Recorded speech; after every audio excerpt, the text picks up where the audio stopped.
more or less encouraged the accused person, the third accused person, to testify against the first accused person in this case. Now, the Minister for Justice has not done anything unlawful.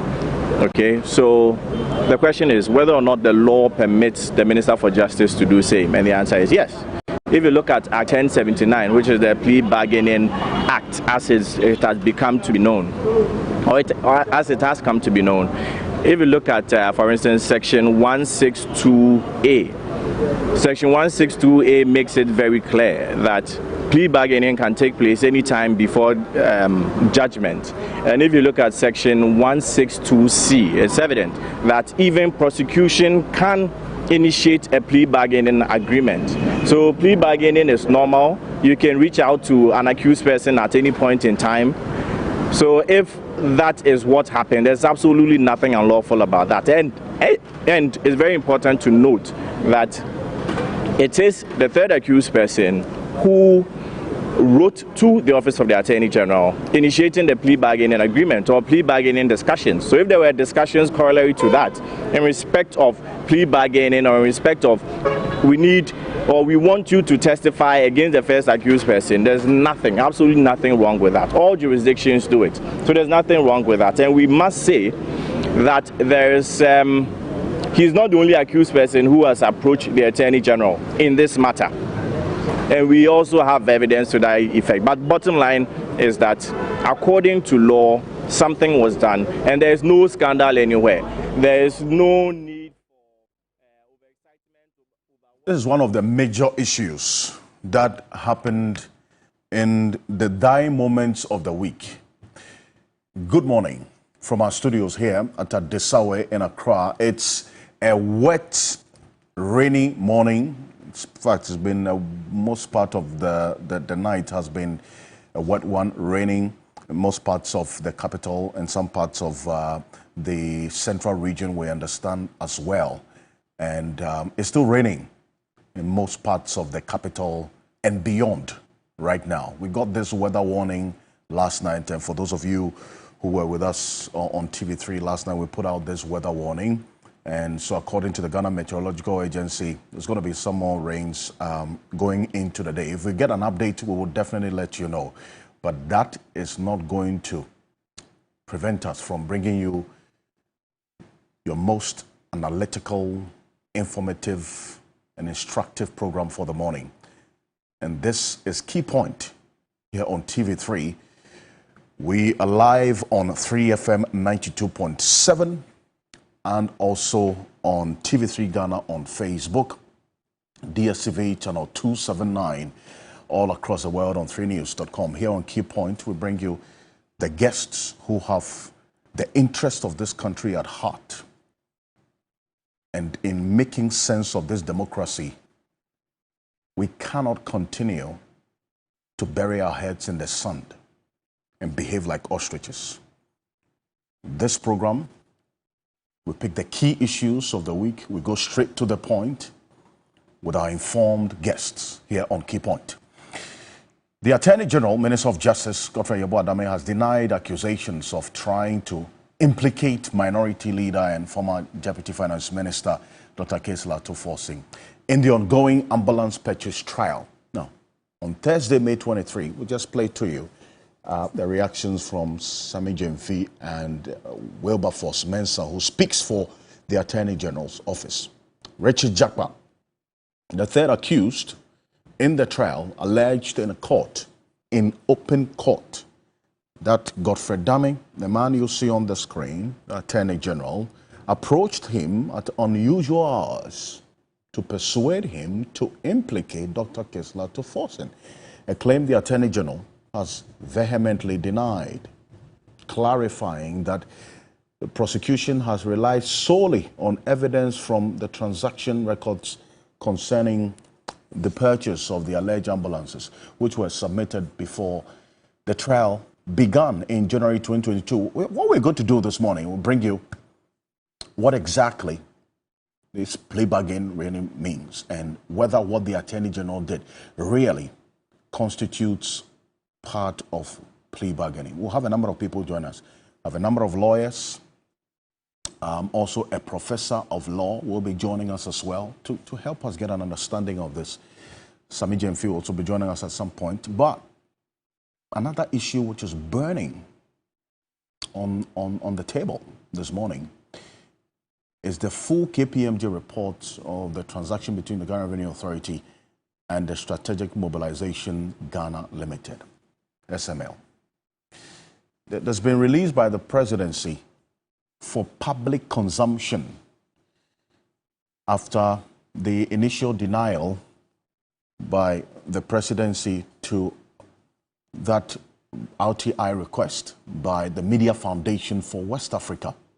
President says, in the interest of full transparency in governance, openness, and honesty with the public, he has decided to waive the privilege under Section 5 of the RTI Act and directed the publication of this KPMG report. We've been serializing various aspects of this report since it was released sometime on Tuesday. Some further and better particulars beyond what the president put out earlier, sometime in March. What we're going to do is to get further details into the various aspects of this report. Another issue which we're actually going to start the show with this morning is the management of the Social Security and National Insurance Trust, Snit. Snit's justification of its decision to sell 60% of its stake in 4 hotels. Now we know 4. Initially it was 6. 2 did not, according to Snit, get the favorable bids they were looking for. Now, the fundamental question here is the private investor who has been selected by Snit. According to Snit, they intend to partner with this strategic investor, in this case, Brian Champon's Rock City Hotel, to raise capital to invest in its hotels and also assist their management. They've been justifying this decision to select Rock City. They say they presented the strongest financial strategy. Reason why, amongst other things, they selected Rock City, amongst the many other bids and proposals that they received. As you do know, Samuel Okudzeto is an also member of Parliament. He has petitioned the Commission on Human Rights and Administrative Justice, SHRAJ, on this matter. Guess what? Samuel Okudzeto is our guest this morning. He will be joining us to have a conversation on this. We also have a representative of the Trades Union Congress, TUC, also joining us, because Labour has been questioned as to why they are speaking now when this transaction, according to Snit, started as far back as 2018. Labour is heavily represented on the board of Snit, about 4 representatives of Labour. So really, what did they do about this? We'll have a conversation. Stay with me. I'll be back in the next 3 minutes here on Key Point. We'll have a conversation. My guests trickling in even in spite of the rain, because they have this country at heart. They are all set. Will be joining me right after this quick break. Samuel Okudzeto is here. We have a representative from the TUC here. Martin Kpebu, private legal practitioner, is here. Deputy Minister for Sanitation and Water Resources, also member of Parliament, the Honorable Chania, is here. They are all here. We'll have a conversation right now. My name is Alfred Ocansey. Welcome to Key Point. We'll be back shortly. Stay with us.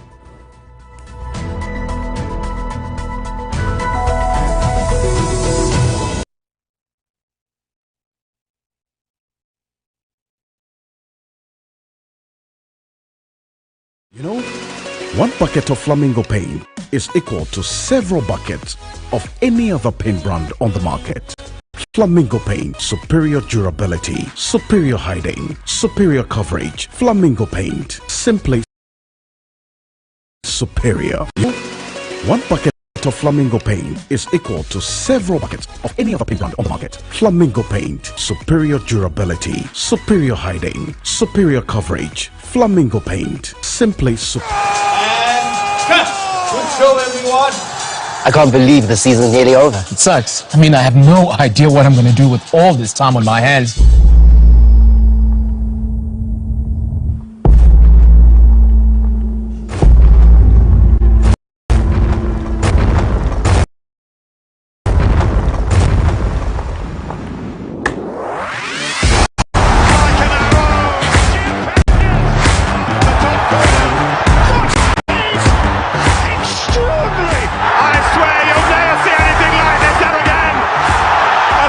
Petition! Oh, that's a big deal. Yep.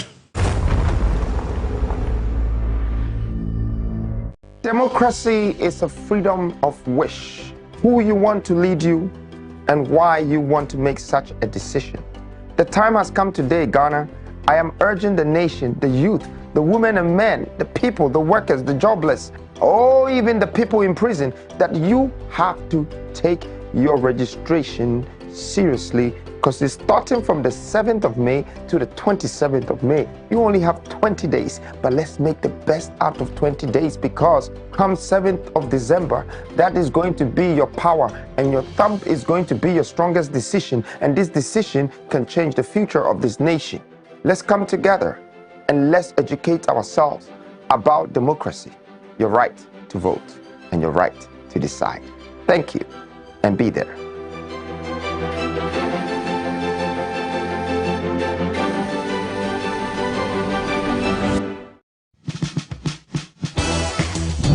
We decide the issues, we make headlines, we set the pace, we ask relevant questions, and of course, we lead the conversations that matter to you, and the rest follow. Yes, we set the agenda, the kind that proffers solutions, informs national policy, and stimulates discussions that lead to national development. This is Agenda on TV3, your go-to program for what is worth focusing on, with expert diagnosis and prognosis of the most pressing issues. My name is Beatrice Edu. Coming soon on TV3. TV3, first in news.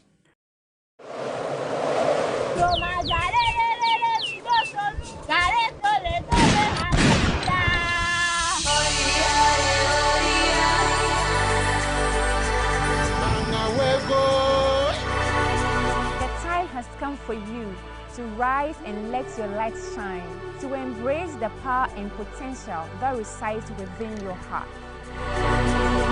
Ghana's Most Beautiful is not merely a competition, but a celebration of our beauty, our strength, and resilience of Ghanaian women. It is a platform to showcase your unique talent, share your stories, and inspire others with your grace and elegance. We are searching for the next Ghana's Most Beautiful. Are you the one to win the car, cash, and crown? If you are, join us as our audition train moves. Yes, from the vibrant capital city of the northern region, Tamale. Join us on the 7th of June in Tamale at the Gariba Lodge. Then we move to the land of rich culture, Kumasi, at the Mickling Hotel on the 9th of June. Then we move down south to the coastal charm of Takrade on the 11th of June at the Rainbow Hotel. And finally, the last stop to the heart of Ghana, Accra, on the 15th of June at the TV3 premises in Kanda. All auditions start at 8 a.m. Step forward, take a chance like I did, and become the embodiment of Ghanaian beauty, wisdom, and grace. Embark on a journey where beauty intertwines with culture and dreams come true. Embrace the challenge, embrace your destiny, embrace the crown. Ghana's Most Beautiful awaits you. GMB is sponsored by Gino Tomato Mix, GTP, Pepsodent Charcoal and Lemon Infused Formula, and Pepsodent Natural Herbal Formula, Geisha Moringa and Geisha Black Soup, Key Soup, Heaven Black Mosquito Spray and Coil, Enapa Foods, Kivo Foods, Reflow Sanitary Pad, Vitamilk, Global Wings Travel and Tour. This week on Today's Woman, we delve into the world of...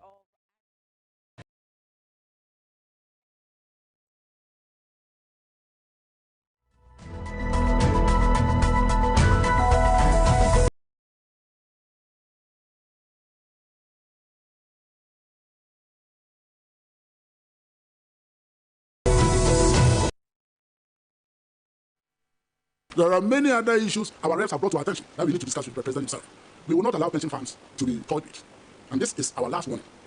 This is the last warning to those who are in charge of this country, that workers of Ghana will not allow our pension funds to be used anyhow, especially when assets of the pension fund is going to be sold to a minister of state.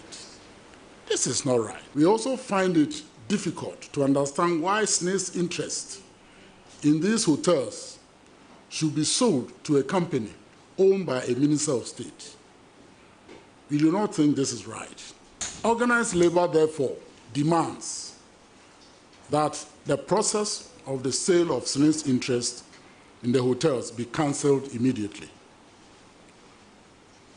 We are calling on the minister responsible for pensions to direct the Board of Trustees of Snit to cancel the process immediately. Otherwise, we, organized labor, we will advise ourselves.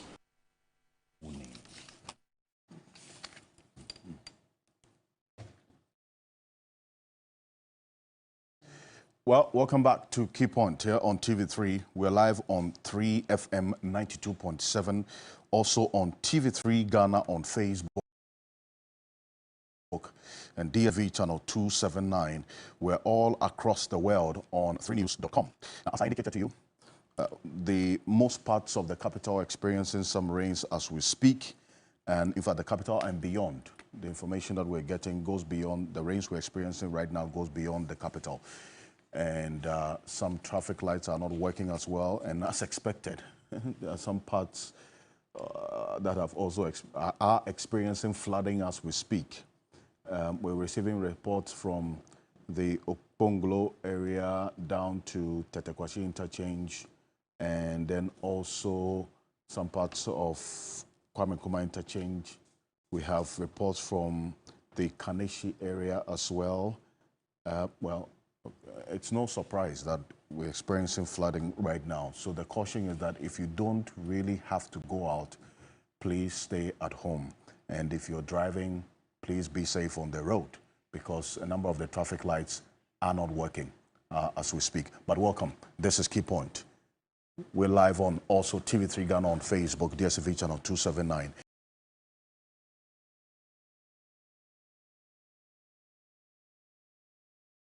All across the world on news.com. As I indicated to you, despite these heavy rains that we're experiencing this morning, my guests who have the passion for the development of this country at heart have taken the risk to go through their rains to be with us this morning. And I really want to say thank you to our guests who have joined us this morning for all it is worth and for everything that they've had to go through to be with us this morning. The Honourable Member of Parliament for the North Tongue constituency, Samuel Okudzeto Ablakwa, who is the petitioner in this case of Snit's intended sale of some 60% of its shareholding in 4 hotels to Brian Achampong's Rock City, is with us this morning. The Honourable Samuel Okudzeto Ablakwa, good morning. Thank you so much for joining us. Good morning, Alfred.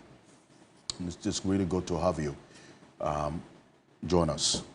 Also with us this morning is the Honourable Deputy Minister for Sanitation and Water Resources. He's also a Member of Parliament, the Honourable Amido Isaaku Chinia. Honourable, appreciate your time. Good morning. Thank you so much for joining us. Good morning. All is well? Yeah, it's fine. Fantastic. Yeah. Thank you so much for joining us. Thank you. Martin Pebu is private legal practitioner and then also the leader of one of 3 individual bondholder groups. He is the convener for the Kume-Peko demonstration. Lawyer Martin Pebu, good morning. Welcome. Thank you, Mr. Ocansey. Martin Luther Pebu. Yeah, so it's hot too. It's hot. It's really hard. You see how the CD is continuing to lose ground against the dollar. Businesses are complaining. Yeah, and times are getting harder, and the prices going up, etc. I really wonder if this is the same Baumia and Ekufuado who were grandstanding in opposition. They will fix the dollar, fix the CD, fix the CD. All the big speeches. Today, you've been put in charge, you are in the saddle and Baumia is busy dancing offbeat, whilst the CD is just being plummeted all over. It's a shame. It's an issue that we will get into. Also, Madame Na Ayele Adefio Sechere is in charge of public relations and campaign for the Trade Union Congress, TUC, Madam Na Ayele Adefio Sechere. Good morning. Welcome. Good morning. Thank you for having me. I thought that ladies being first, you would have started the introduction this week. I know that. But anyway, thank you very much for having us. It's good to have you. And just a small hint. Defio. Defio. Yeah, thank you very much indeed. And for those who grew up watching GTV, this face is not one that will be a stranger. Thank you for joining us. I'm happy to be here. Now, first of all, let's start off with the various pointers for the petition by Samuel Okudzeto Ablakwa. I'm going to take just bits of the responses from Snit, and we'll start off the conversation from there. This is it. Take a look. The various pointers that Samuel Okudzeto Ablakwa is looking for, amongst other things, answers to the investigation into conflict of interest, abuse of power, lack of due process, procurement breaches, cronyism, and corruption. In fact, amongst other things that the Member of Parliament is asking Sraj to investigate. Now, Snit put out a response this week explaining why they chose Rock City over and above all the others. And this is what Snit said. And beyond what we put out there, Samuel Okudzeto Ablakwa is also asking questions of the Speaker of Parliament. And indeed, this question has been answered by Brian Champon, that he hasn't sought permission, really, from the Speaker of Parliament as required by Article 78.3 and 98.2. As we go on, we'll give you the details of those articles. But this is what Snit said in their response to Samuel Okudzeto Ablakwa's petition. A number of things. And we'll start the conversation from that particular point. They say the trust commenced the process with the engagement of a transaction advisor through the international competitive tendering method of procurement, with publication of advertisement Daily Graphic 14th November 2018 and the Ghanaian Times on 15th November 2018. The advertisement was also published in an international magazine, The Economist, in January 5 to 11, 2019. As of January 16, 2019 deadline, 15 firms had expressed interest in submitting bids. Of these, 6 were shortlisted. Approval was sought from the Central Tender Review Committee, and this is at the Finance Ministry, for the selection of a transaction advisor on the 12th of December 2019. We've gotten to know that this transaction advisor is SEM Capital, and we understand that there's some other, it was a consortium that was put together to even do this selection. We're looking into that as well. Following the selection of the independent transaction advisor to guide the selection of a strategic investor, amongst others, further advertisement for an expression of interest was put out for a strategic partner for Snit Hotels, placed in Daily Graphic 3rd February 2022 and in the Ghanaian Times on 7th February 2022. And was also published in The Economist, same period, 2022. Based on the criteria set out in this process, Rock City Hotel submitted the best and strongest technical and financial proposal amongst those received. That is what Snit is saying, that Rock City presented the best. So there are negotiations to buy off the 60% stake in 4 hotels: Labadi Beach, La Palm Royal Beach Hotel, Rage Royal Hotel, and Elmina Beach Hotel. Question is, we have information that at least 2 out of these 4 hotels are profitable. They are posting some profits. So what's this justification for this decision by Snit? Snit has been explaining. And I'll start off with you. Don't know someone like Ablakwa. You had an encounter with the Honorable Brian Champon sometime within the week on radio. And he gave what appeared to be some direct answers to some of the questions you were asking. Has his answers within the week changed your position about this transaction in any way? Well, good morning, Alfred. Good morning to the panel. Good morning to all our viewers. Let me state very emphatically that the responses from the Honorable Brian Champon has rather strengthened my resolve.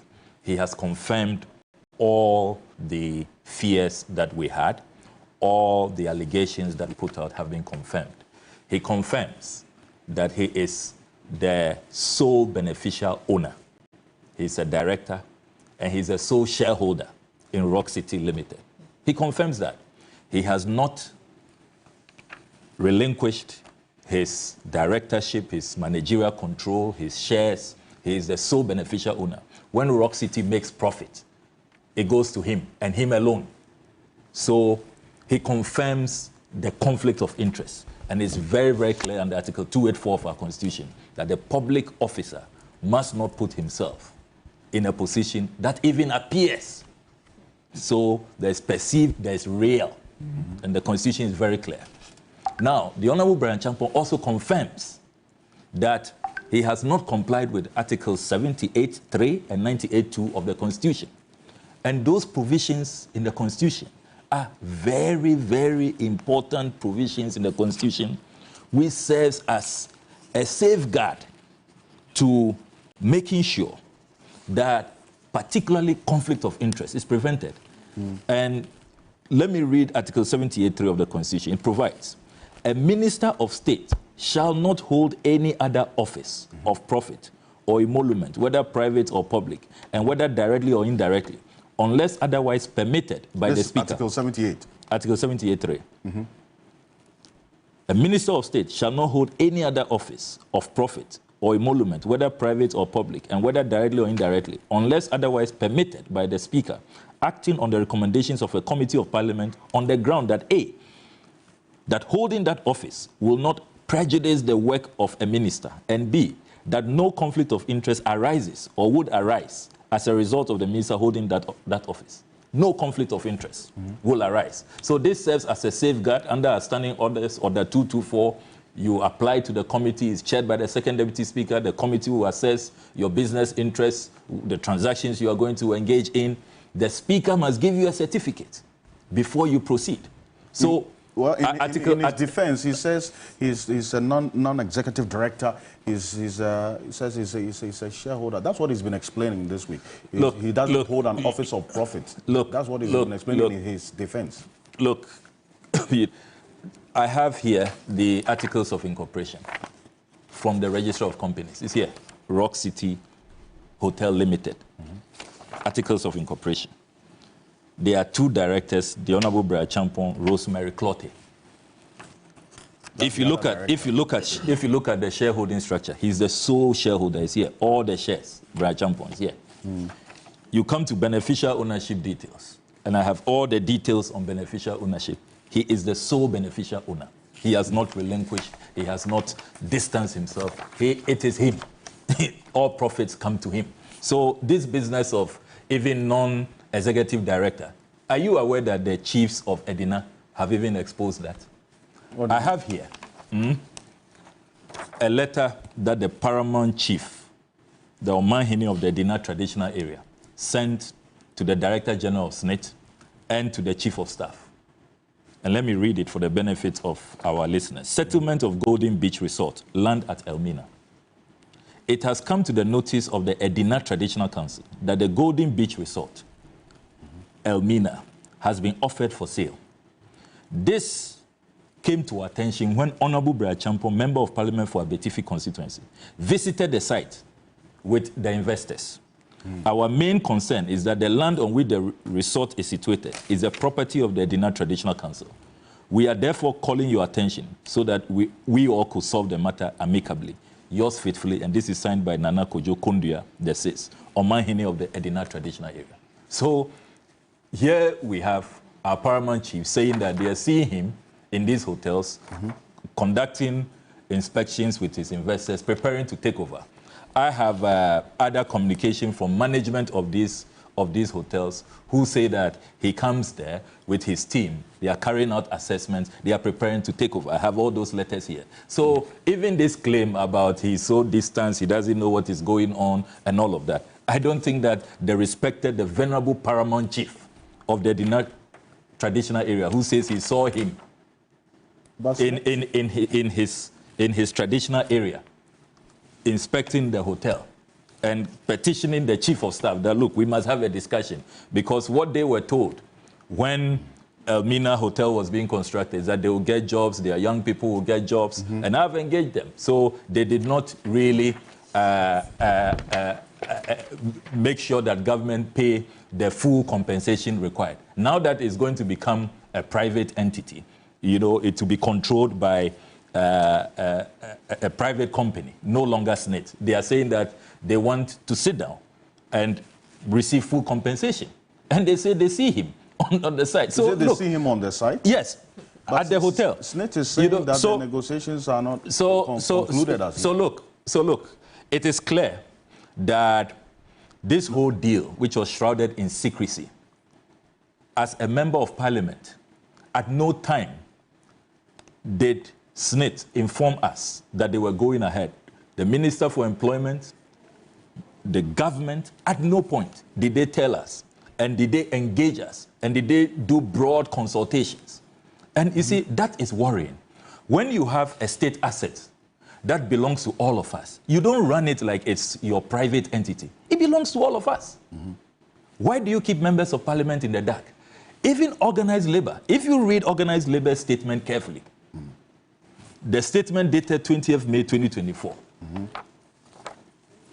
With your permission, let me read. Right. It says, at a meeting held today, 20th May 2024, the workers' representatives on the Board of Trustees of Snit briefed the top leadership of organized labor about the proposed sale of 60% of Snit's interest in some hotels. The workers' representatives informed the leadership that they had collectively raised objections to the process and had advised that the process be halted. Can you believe that? So organized labor advised that the process be halted. And yet, Snit has proceeded. And if you look at even the latest documents I've intercepted, 7 December 2023, Rock City writing to the management of these hotels, and then the transaction advisor dated 1st November 2023 writing to this management of the hotels, asking them to deliver to Rock City all documents, financials, legal, properties, all documents, and that they should give Rock City unfettered access. You know, so as we speak, this deal is being finalized when organized labor. I mean, and you see, let's not lose sight of the fact that Snit, its entire existence, is based on the contributions of workers. Indeed. It is workers' contributions that the management of Snit are using to invest in these portfolios. So when you are taking these far-reaching decisions, and you see, the Snit statement is a very, very, very disingenuous statement. Why do you say so? Why is Snit speaking as though all of these hotels are in the same financial situation and that they need to inject capital, they need to bring in efficiency? I mean, it's incredible. Even the self-indictment. Snit, you have been given resources. You collect our contributions. You are telling us that you can't manage assets under your watch. You are incompetent. You are inept. You are inefficient.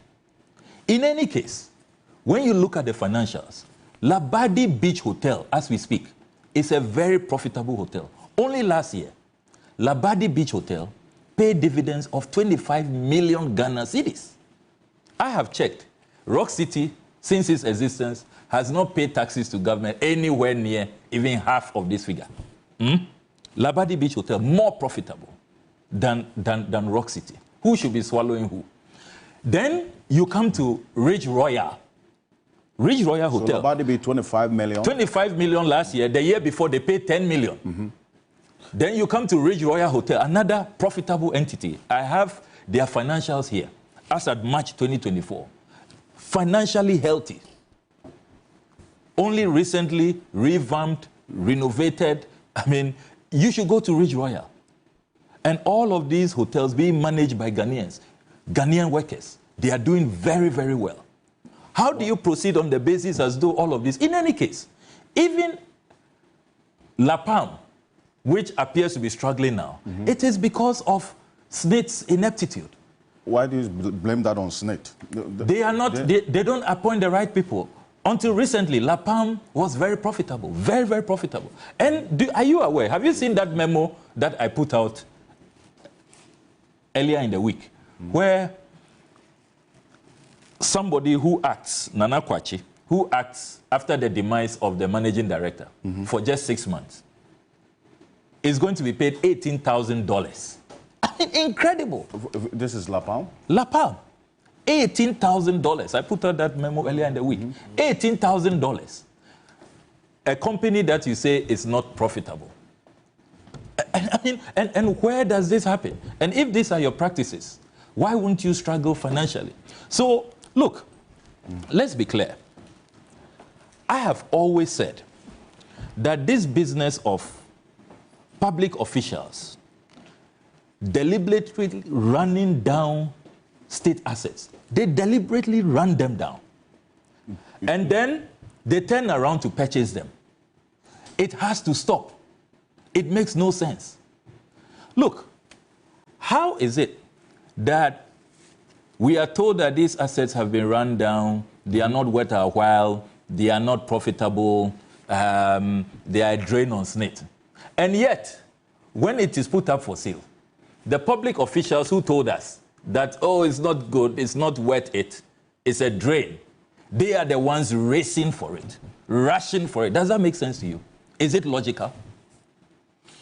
And the other question to pose is that a cabinet minister who is privy to all of these discussions, because there's no way Snit, the board and management, will take this major far-reaching decision to divest itself of all of its hotels, and it will not receive cabinet approval. It will not, there will be no cabinet discussions. You are there privy to all of this insider information. But you see, what even worries me the most is that if you have these great ideas, why is the Honorable Brian Champon not making these ideas available to cabinet? To resuscitate the so-called dying hotels, which we all know is not the case. So you want him to put up his ideas? Yes. Why do we send people to cabinet? For consideration. Why are ministers sent to cabinet? What happens at cabinet? Cabinet is a deliberation center where you bring your ideas, your expertise to bear.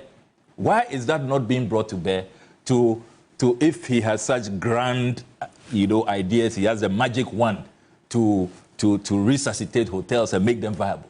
Look, he said in response to you that in terms of decision making, he doesn't take part in the day-to-day running of the Rock City, and so the decisions to buy whichever other struggling hotel, he is not involved directly. So such a major decision, such a major decision, he wants us to believe. You see, people should, some of these ministers should treat Ghanaians with respect. We are discerning. So there was no board meeting. There are only 2 directors. They didn't have a board meeting. The owner of the company, the sole shareholder, the sole beneficial owner, he's not aware. He's just there waiting for profits. All these investments he has made, he doesn't mind if one person, the other director, takes all of these decisions and runs down his company and all his interests. He's so aloof, he's so removed. What? Where does this happen? Where? Even those who have made trillions of dollars, the world's most richest people, is that how they run businesses that they have interest in, where they are so beneficial owners? Please, they should stop insulting us. They should treat us with some respect. Let me say that fundamentally, I have always been opposed to ministers of state, public officials, buying state assets. It is offensive, it is abominable, it is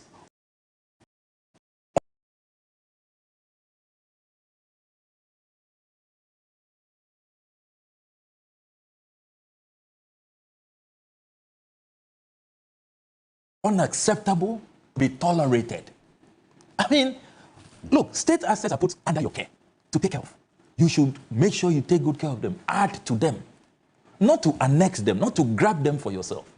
That is why 16 years ago, when I discovered that the Honorable Jacob Echebi Lamptey, God bless his soul, may he rest in peace, was purchasing his bungalow, I said, what is this? If all the ministers from Kwame Nkrumah, Achampong, Buzia, and others, Rawlings, who preceded him, were buying their bungalows, will any have been left for him to stay in? So the Honorable Dr. Mani Buama and I went to the Supreme Court. He raised a preliminary objection for 2 years, saying that, oh, what's our locus? We should be. By 9-0, he lost. The judges said, the eminent jury said, let's go into the matter. There is merit. Yes, eventually, we lost, the Honorable Mani Buama and I, by a 6-3 decision. But if you read what Sofa Akufo said in her dissenting judgment, it's as though... The former Chief Justice. The former Chief Justice. It's as though she was prophesying. What did she say?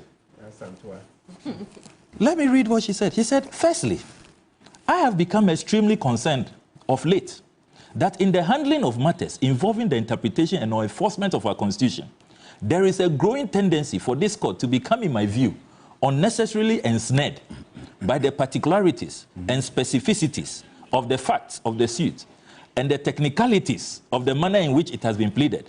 The big picture being constitutional interpretation and enforcement and its necessary legal impact, not only on the individual parties to the suit, but more importantly, also on the generality of the Ghanaian citizenry for the present and future, it seems to me sometimes tends to become of secondary importance. In my humble view, it is incumbent on this court, where a matter comes before it by way of a writ invoking its original jurisdiction, to trawl through the pleadings in a quest to identify the core constitutional questions in issue, rather than just what the parties claim to be matters in issue. In the instant matter, the real issues was unfortunately obfuscated, unquote. And she predicted that, look, this was an opportunity for the Supreme Court to have made a declaration on public officials, ministers buying state assets. This matter will have been settled for good. And she predicted that in the near future, we will be back here, where ministers will say that, oh, and you heard Honorable Brad Champon this week, oh, you lost the Jacob Echevi-Lamte case, so I can go ahead. All those screaming conflict of interest don't have any basis. That is what Yasantua Sofa Akufo, that's what she predicted, that would be the outcome. Unfortunately, you know, the colleagues didn't listen. But we all know that there have been many cases where the minority decision rather becomes, posterity is fairer and, you know, more celebrating of the minority decision. And that's what has happened in this case. Now you see the clamor. Everybody, civil society. I've heard Professor Yanka, I've heard the respected Dr. Jimandia, Civil Society Coalition Against Corruption. Yanka is found, you know, voice. Yes. You know, so we're doing I think sometimes we confuse the two. Actually, there's Kojo Yanka. So this is Kojo Yanka. Kojo, not who put out last week. So yes. So I am glad that eminent Ghanaians are speaking.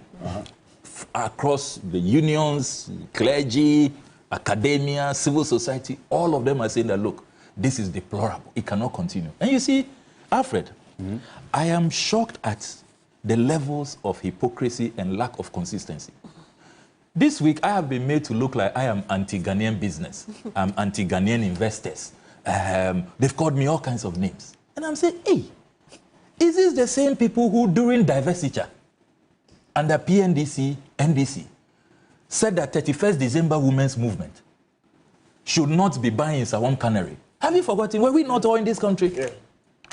I recall not too long ago when Bui Dam was being constructed, the General Secretary of the NDC at the time, who is now a national chairman, he thought that Bui Dam is being constructed in my village. Let me take advantage, open a block factory, so they can buy blocks from my block factory, small block factory. It was condemned. The NPP held a press conference, condemned the General Secretary. That is conflict of interest. Even he was not a cabinet minister.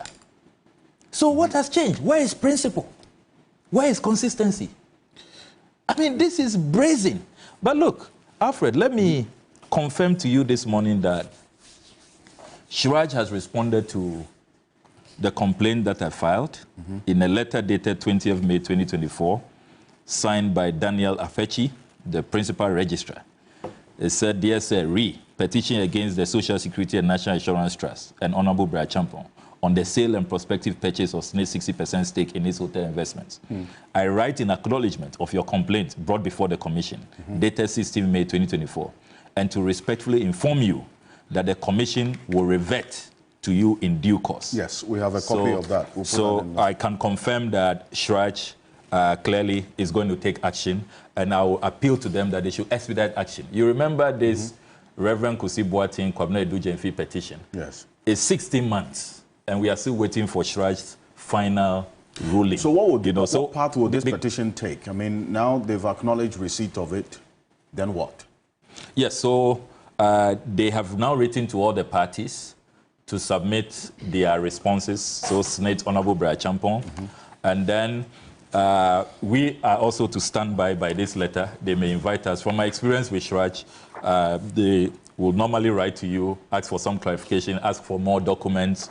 They may also ask that you come for interviews and all of that.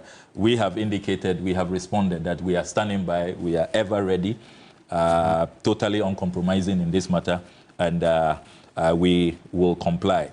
We just hope that they act with expedition on this particular complaint, because time is of the essence. If you look at the latest intercepted letters from Sem Capital and Rock City, what they are writing to the management of these hotels, they are moving in to take over. Because even the Snit statement of 19th May, if you pay close attention, they say they are in the final stages. And they did not say that because of the petition, they will stop or halt the process. You know, organized labor has also indicated that they are worried that Snit is proceeding.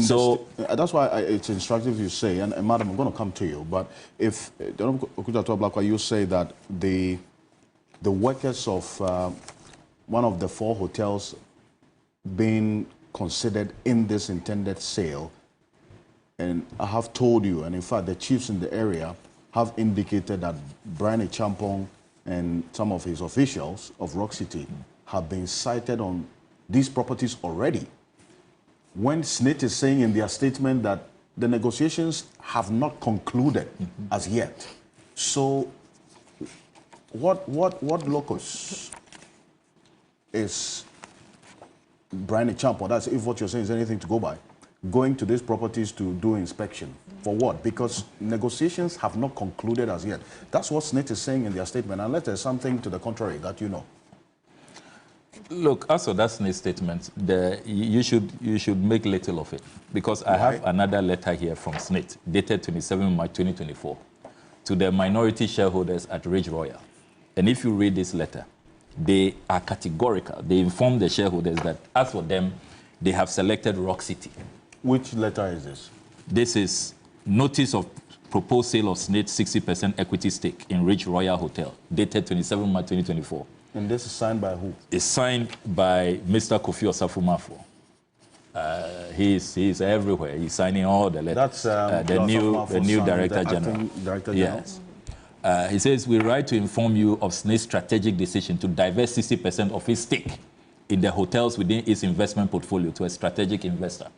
We are pleased to announce that we have identified a prospective buyer to acquire this portion of our stake in Ridge Royal Hotel. In accordance with the shareholders' agreement dated 1st April 1999, which outlines transfer restrictions on shares as per clause 5.2, Snit is extending an offer to the minority shareholders of Ridge Royal Hotel to exercise their first right to purchase our 60% equity stake within a 45-day window. Failure to act within this specified time frame will result in a waiver of such rights.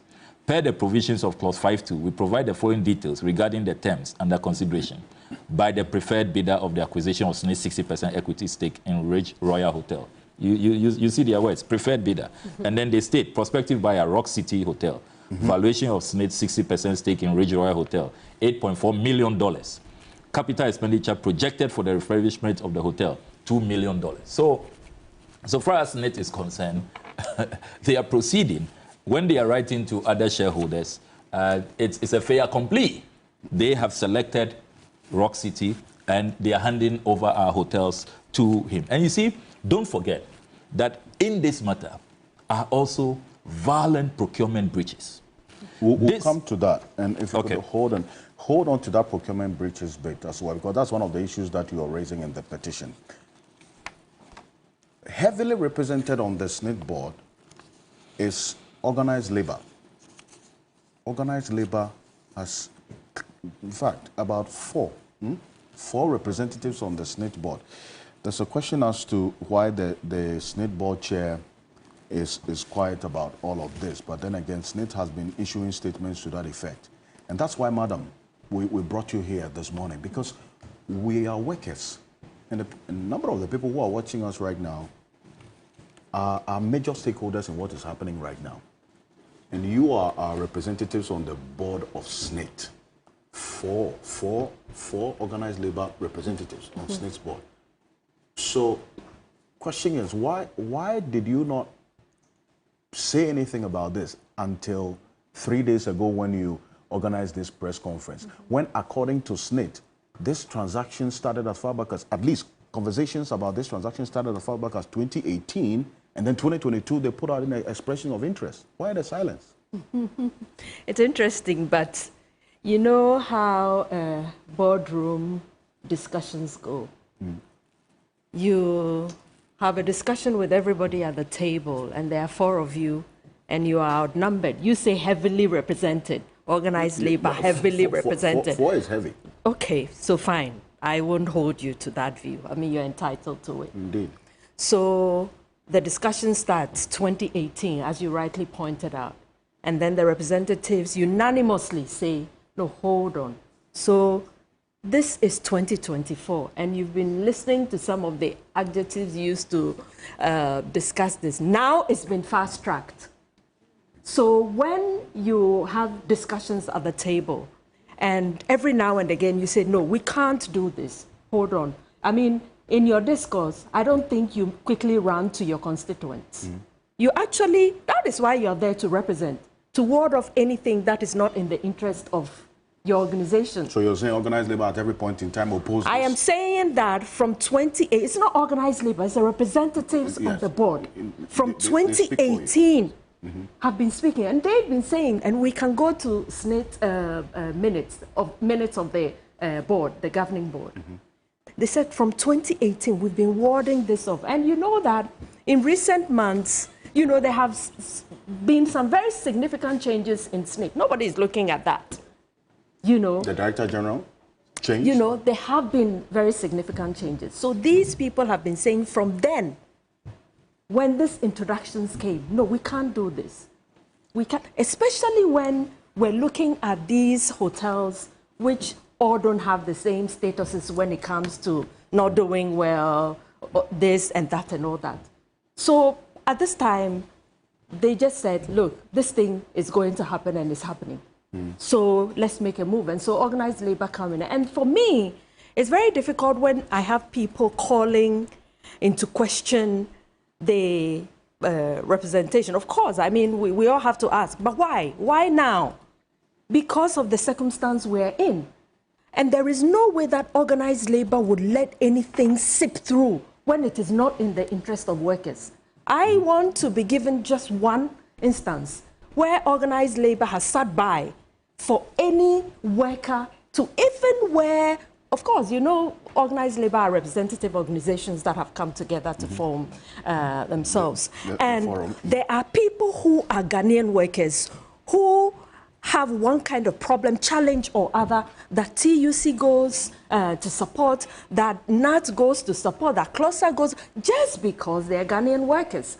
So for me, well, this has come at a late stage, you know, but then it is just as well that it's coming at this time because, I mean, the representatives have been raising these issues, and when we look at their inputs, at this time they said, no, we can't sit down because these people are serious about doing this. And so have raised the issue. For me, yeah, better late than never. It's instructive that you make a point that this transaction appears to have been fast-tracked. What do you mean? Well, fast-tracked because we have had all the information from Honorable Okujitu. You are, and also based on your question, you are asking why the transaction hasn't gone through yet. So why are inspections being done? Why are we behaving as if it's a fait accompli? So we can go there and inspect and look at how we're going to manage things and all that.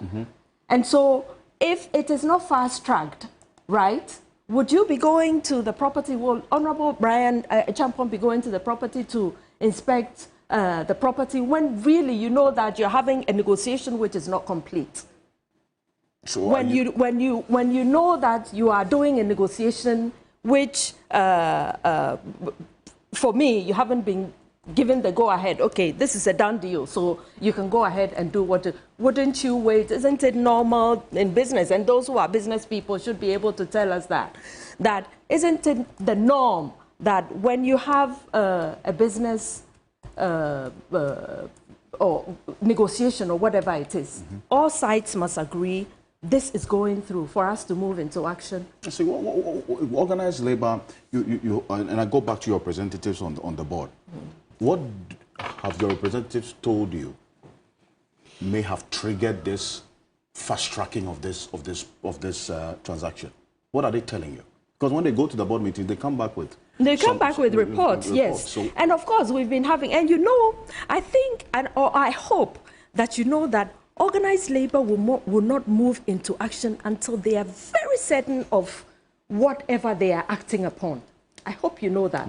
And you have seen that about the workers' organizations, that if you have a discussion with me and you say, okay, this is what is going to be done, perhaps what you would want to do is to tell them, I mean, it's my responsibility on the board to tell them, no, we can't do this, you know, severally. And then you realize that, no, this is getting to a place where you can't handle alone, so you need to move back to the constituents that you're representing, you know. So for me, that's what it is. And the statement, the very first statement read by the Secretary General of the TUC, you know, alluded to that unanimously they have been saying, no, don't do this. I think that we also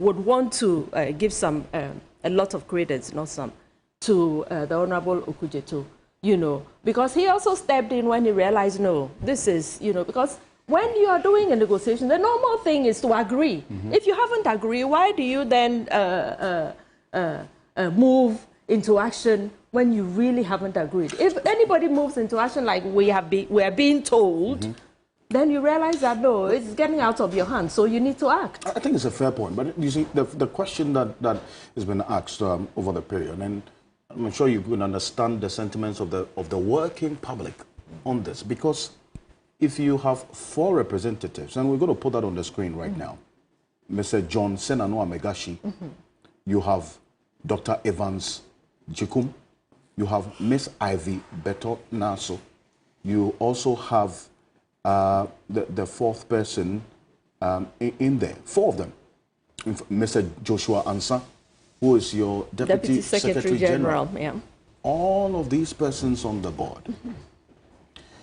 And if you see that after these changes at Snit, this transaction is being fast-tracked, I just think that you don't even have to wait for the Honorable Solomon Kujoto Ablakwa to have even petitioned this last week, and then it appears you are now launching on Solomon Kujoto Ablakwa's public declaration of this matter, when you are represented on the board and you were seeing every step of the way how this transaction is being fast-tracked within this short period.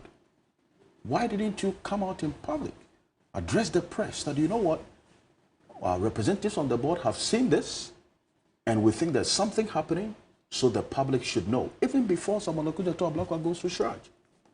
Well, that may seem like a fair question, you know. Is it not? No, I think it's not, because you are also looking at the organization you're dealing with. Perhaps not the representatives, because they're individuals, you know. But then you're looking at an entity which will do anything and everything. And mind you, this is not the first time that Snit investments have been divested. When it is, we see that there's no fairness in the deal. For instance, at a point, Ghana Commercial Bank was going to be sold off, and workers rose against it. And you should also know that it's not all the investments that Snit has divested that issues have been raised about. Yes, Honorable Okujeto, and we've been working with him, by the way. You've been working with him. You know, so Honorable Okujeto may have, but I told you, TUC and organized labor will never come out until they're sure of what they're dealing with. You know, I am sure that if the organized labor didn't give that support to Honorable Okujeto, he would have been alone. How do you call it? Orphan, whatever. You know, yes, you know. So he would have been alone. Yes, representatives of labor may not have come into the public domain, you know, but then they have been raising the issues. And for me, I think that it's just as well. You know, we would look at the fact that, oh, Honorable Okujeto may seem to have taken the wind out of the sail of organized labor. Really, for me, it's neither here nor there. It doesn't make any difference. But if this sale had gone through, let's assume, and then after it had gone through, then organized labor comes and says, you know what, we've been speaking, but our voices were not loud enough. How do you think workers will take that? No, but then the thing is, I don't think we're in a straitjacket situation. And we're in a society that is dynamic. If you see a sale has gone through and it's not good enough or it's not in your interest, what stops you from, you know, rising against it? You know, and for us, we have said that if it gets to a point where we're, like we wrote to the presidency, the chief of staff received, and they have acknowledged receipt of our letter. Right. The president, they're finding time to meet organized labor. And if we think that this is not in our interest, we tell them, no, this is not in our interest. Why don't you reverse it? I mean, what's the big deal? After all, we can't operate in it because it's workers' money. At the end of the day, all of us, yes. Our money. Now, the point is on organized labor for not having raised the issue early enough. Or maybe, as it seems now, after Honorable Okujeto. But then the point is, all of us should be interested. How many of us actually have checked how much is going to accrue to you by the end or at the end of your working life? We're not interested. It's only organized labor. But organized labor really should be all of us, you know. And so you raise the questions, you push. Organized labor, why have you sat down? But organized labor is saying we haven't sat down. We're now coming into the public domain. You know, except to say that we are not all on the board of Snit. You represent us on the board. So we can only speak when you tell us what's going on there. So yes, I mean, we all have a stake in it. And we're telling you now. Inform us. And we're telling you now. We haven't gone, I won't say luckily, no. But this deal hasn't gone through yet. But we're all seeing the moves for it to be pushed through quickly. And so for me, if organized labor has risen up at this time, it is just as well. You know, maybe earlier, fine, like everybody is saying. But then they've been raising the issues. So for me, that is good enough. You know, perhaps I'm holding brief for organized labor, yes, and I should. I mean, I'm talking for them, really. No, but at least you acknowledge that some things could have been done better. Yes, could have been, maybe could have been done earlier, not better, because they have been raising the issues. Right. But you see, Honorable Chinia, I'll bring you in at this point, and let me put it on record that Samuel Okujeto Ablaka will be leaving us after this topic. That's why I'm spending some time. And then the TUC also be leaving us. That's why I want us to exhaust the issues with them before we move to the next issue, because he has to attend to other equally important matters. Now, does it concern you as well with everything that's happened, even beyond the politics of it? Because you're a worker. You are a member of parliament. You will retire. Well, first of all, let me say good morning to my colleague panelists and all those listening to us this morning. Before I make my submission, I want to state that as a worker and a member of parliament representing a constituency who should be working in the interest of the people I represent in parliament, I am fully in support of any action that will make Snit more viable so that pensions of workers can be guaranteed. Anything that affects Snit and potentially affects the pensions of Ghanaian workers is something I wouldn't support. Secondly, let me also say that for TUC, even though they have their response to these ranging matters should have come earlier, because this process started far back in 2018. The decision by management of Snit and the board to sell these hotels did not start today. It started far back in 2018. But the voice of TUC has not been heard all this while until recently. But I must also add that from where I sit, I will commend TUC because across regimes, their position in terms of the sale of state assets has been the same. Under NDC, they have protested against the sale of some state assets. I remember Merchant Bank, which was wholly owned by Snit. When the NDC government wanted to sell it, TUC position was clear. And so for them, there is consistency in their argument. And so I don't have a problem there. Where I have a problem is my honorable colleague and his party. What's your problem? Their inconsistency in these matters. Because as a country, we make laws to govern the state, to govern our people. And we as members of parliament, we make the laws on behalf of the people. And so if we make a law that we think does not serve the interests of the people, then let's look at the laws. The procurement law that was passed by Parliament, it's we members of Parliament who passed it. And in transactions like this, the entity concerned will rely on the procurement law and other laws which permits or allows the sale of state property. So should it be the case that as a parliament or as a country, we should bar the sale of state property? Or if it is permitted, should we categorize who is qualified to buy and who is not qualified to buy? Those are very critical issues that we have to look at. Now, with reference to this particular case, I do not think that there is any evidence to demonstrate that the processes leading to where we are today have not been in conformity with the provisions of our laws. Because if a government agency intends to sell a state asset or their asset, they take a management decision that on the basis of 1, 2, 3, we think that we should dispose of this asset. That is the first step. It should be a management decision.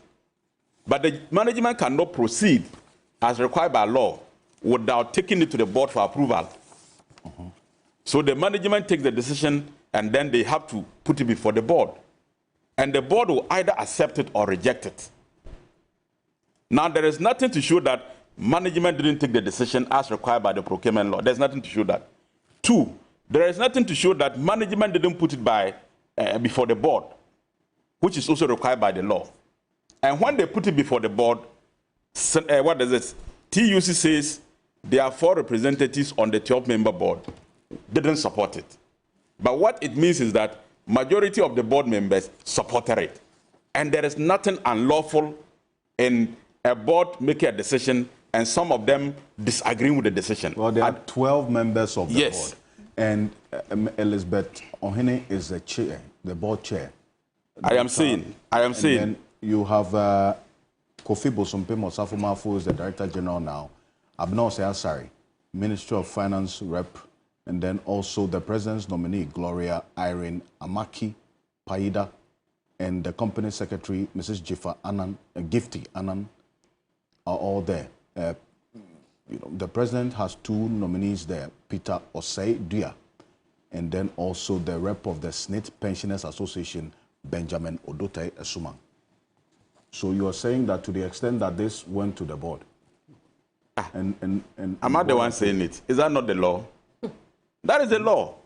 That when management makes a decision to sell a state asset, the management cannot go ahead to sell it without putting it before the board.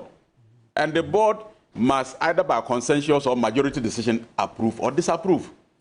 So in this case, if majority of the board members approve the process, then it means that nothing illegal has been done. And so they have gone through the due process. And when they advertise the bid, which was advertised locally and internationally, which is also in conformity with the provisions of procurement law, I mean, that is a process. It was advertised for anybody across the globe to tender. And more than one person tendered. It was not the case that it was sole source. Or it was not the case that Rock City was the only company that tendered. Many more companies tendered, at least more than one. And then they went through an evaluation process. And through the evaluation process, they found Rock City to have the best bid technically and financially. There is nobody who has come to prove that out of those who tendered, there was a better bid than Rock City, but Rock City was still given the opportunity. There's nothing like that. So as far as I am concerned, there is nothing untoward legally. But we as a country, I have always considered that there are some state assets that we need to strategically protect. I have no problem with that. Because when you give to private hands, they are profit-oriented. But when the state is managing it, you get to a point where, I mean, the state will even come in to capitalize or to put in resources so that you can protect, for example, the numbers of people who are employed there. Because as a state, you also have a responsibility to create opportunities for people to get employment. A private person may not look at it that way. So I have no problem with that. But like I said, my problem is with the NDC. Look, and let me make reference to the record of the NDC in terms of similar situations. When Okujeto was a deputy minister, the merchant bank sale. But why would I'm coming. Why would you want to look at? Ocansey, I have said that. No, I have told you my position with the TUC that I've been consistent. Have I not said that? Indeed. But the NDC has not been consistent. They have not been. But I thought you just stated, I will just come to a point. Okay, let me. Can I ask you a question? You allow Okujeto to. No. I won't take it. You allow Okujeto to flow. No, I won't take it. You make your point. You see, I have a problem with the composition of paneling. Okay, and even when we want to talk, if you don't want us to come here, let us know so that we don't come. No. You make your point. You make your point. You allow the guy to speak all what he wanted, and you keep. I don't think you are being fair. I mean, you bring a panel that is biased towards government. When you bring TUC, you should have brought Snit to also respond. You make your Snit is the one that made the decision. Why do you bring TUC, who has minority board members, and you didn't invite Snit? You make your point. I mean, be fair as a station. So you are saying that, to the extent that you agree that certain state assets should not be divested into private hands. It was on that point I was going to ask you a question. It's not about whether or not... I just want you to allow me to make my full submission.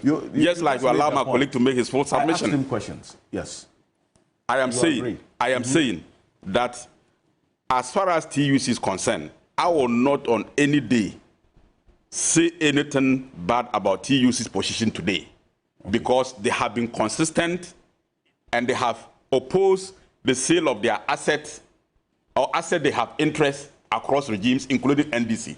But I'm saying the NDC have no moral. The way my brother Okujeto is speaking and pretending to be passionate and more Ghanaian and more interested in Ghana's progress than anybody. When he was deputy minister under President Mahama, the merchant bank that Snit had about 90% shares was offered to be sold. At the time, the former president brother, we all know, owed merchant bank millions of Ghana cedis. And when they advertised, which TUC protested against, they were offers. And a South African bank offered $91 million to buy 75%. And then Fortis, which was registered in 2013, offered $34.4 million for 90% shares. The NDC, Okujeto and Co., went ahead and sold Merchant Bank to Fortis, which offered $34.4 million as against $91 million by a South African bank. That was what they did. And it went to court. By your logic, what did the court say? The court cleared it. Will you say, yes, today you are still protesting? Yes, but what we are went to court. So you are all what Okujato and all of you are speaking here. It's about morality. It's about morality. I thought you were going to allow me. To allow me. There's a cabinet minister under Mahama who bought Merchant Bank. It doesn't matter who bought it. It doesn't matter who bought it. I thought that's it doesn't matter who bought it. Gentlemen, I thought that's where you were. It doesn't matter who bought it. It doesn't matter who bought it. I don't get this analogy. You don't get it. I don't also get what you are saying. I don't see any logic. It is not for you to understand what I'm saying. I don't expect you to appreciate what I'm saying.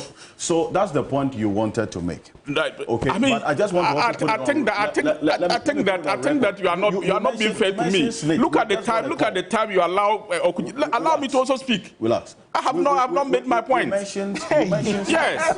After more than 20 No. I have not made my point. Don't worry. You make your point. You allow Sami to speak. I mean, people who pretend as if they love the country. Somebody offered you $91 million. You went for $34 million. Today, somebody has offered a better bid. Tell me who offered was better than Rock City. Okay. Who offered a bid better than Rock City? Then today you come and sit here and pretend. It's okay. They are profit making. Okay. So I don't have problem with that lawyer, but these people don't have that moral right to be talking about it. That's why one. Even Senate built bungalows for MPs. Okay. They sold them. All right. They sold Senate bungalows. That's why we need a 10 force. So TUC, I have no problem, but not Okujato. Okay. Even when he came to Parliament, the car loans. First time he came, he took a car loan. Second time he took one. Third one he was protesting. Hold on. I mean, what kind of judgment is that? Okay. So you should have protested from the beginning. So are you done with your point? Are you done? Okay. So yes, you are done. Let me say that we reached out to, in fact, throughout the week, we've been reaching out to Snit. They have consistently giving us the information. And it's not just TV3, but all the other media houses. We've been, so you're I'm aware of that. Okay, thank you. Hey. We've been reaching out to Snit. So for Honorable Chinia to say that Snit is not represented, maybe I'll just provide you information because I would assume that you don't know, right? And I wouldn't begrudge you for not knowing. But let me tell you that throughout the week, we have been reaching out to Snit for an interview, at least even to be part of this panel today. They have referenced us to their statement. They said we should just go to their statement and deal with it. I see. So it is disingenuous, to say the least, that Snit is not represented here, and we didn't make the effort to have them represented. I didn't say they didn't make the effort. I said they are not represented. Okay, well, I'm just telling you. So you don't go for that to say it's so just let you know that we reach out to them. You should not say I'm disingenuous. I am not. They referred us to a statement. Not. So I'm just letting you. At least now we're on the same page. I've given you all the information that you need. Now, the production team in the last 24 hours have reached out through several means to this same institution. And madam, you do confirm that you are aware that we are not the only ones that they are treating this way. So if Snit is making reference, in fact, they are directing us to the statement that they put out. The only thing we can do is to peruse the statement they've put out. We have no option. Yeah. So that's just to put it on record. Now, Mr. Blackwell, and he has to leave us. So, but Honorable General, you've made your point. Oh, but if he comes, I'll come. Okay, no problem. Make your point. It's all right. It's okay. So unless there's a specific instance or question that you want to respond to, the Honorable Chinia is talking about issues of morality and so on. But before that, I get the sense from the TUC representative here this morning that based on the information from the representatives of the board, this transaction appears to have been fast-tracked within this short period. From what you do know, Sir Blackwell, can this be as a result of this, the changes that we've seen recently? Because, madam, you mentioned that we're not paying attention to the changes that were made recently. Nobody's talking about Nobody's, well, we mentioned it, but to the extent that maybe we did not connect it to what is happening in this Rock City transaction. But does these recent changes, Mr. Blackwell, have anything to do, from what you do know, with this fast-tracked Rock City transaction, as the TUC is telling us now? Well, if you look at the facts, you look at the documents that we have intercepted, it's clear that over the last, I would say, 6 to 8 months, there has been considerable activity. A certain fresh energy, verve, and there is really a high interest in proceeding with this transaction, particularly if you pay regard to the 27th March 2024 letter that Snit sent to Ridge Royal Hotel. And if you look at the protest letter that lawyers for the minority shareholders in Ridge Royal, the lawyers are Ishan, Anderson, Yeboah, Obing, and Co. Unlimited. This is dated as recent as 10th May 2024, protesting about the arm twisting, the lack of due process. So it should tell you that there is current activity and force to just go ahead and finalize, close this deal. That is why, if you look at the, yes, you can look at what the lawyers wrote. That's why if you look at the reliefs that are being sought in the petition that I have sent to Shraj, I have drawn Shraj's attention to the issue of time, how urgent this is. If you look at relief number 5, and probably I could go through all the reliefs very quickly. Relief 1, that Shraj launches a full-scale impartial investigation into the imminent prospective sale to Honorable Brian Champong of 60% shares of hotels within Snit's investment portfolio, which raised fundamental concerns bordering on conflict of interest and abuse of power. 2, that Shraj investigates misconduct and procurement processes regarding this matter and issue, particularly with a view to unraveling what led to the numerous violations of due process and unfair treatment, as these lawyers are raising in the case of Ridge Royal. 3, that Shraj investigates the appropriateness and ethical concerns of Honorable Brian Champong, who is a director and the sole beneficial owner of Rock City Hotel Limited, to be selected as the sole prospective buyer of 60% of Snit's stake in the hotels within its investment portfolio, albeit under opaque circumstances by his colleagues in government who were all appointed by President Nana Addo Dankwa Akufo-Addo. 4, that Shraj makes a determination on the eligibility of Honorable Brian Champong to participate in this transaction, having regard to his non-compliance with Articles 78.3 and 98.2 of the 1992 Constitution. And 5, relief number 5, that considering the 45-day time frame stipulated in the above-mentioned Snit letter of 27th March 2024, which lapsed on 12 May 2024, urgent steps be undertaken by Shraj to halt this apparently sleazy sale, which is not in the national interest. So this petition also raises the issue of time, that there is now a lot of activity. You see renewed interest. There's a certain rush to finalize this deal. Even lawyers of shareholders are protesting and all of that. They've given others a few days to comply. So, and then you are seeing all of these visitations to the hotels. Even chiefs are saying they have spotted the Honorable Brian Champong and his team, inspecting these hotels. So time is of the essence, and I hope that Shraj will expedite action. Then I must also raise a very critical issue, which is the selection of the transaction advisor for this deal. During the week, I put out intercepted Central Tender Review Committee approvals, and it confirms that we have spent about $500,000 on the transaction advisors.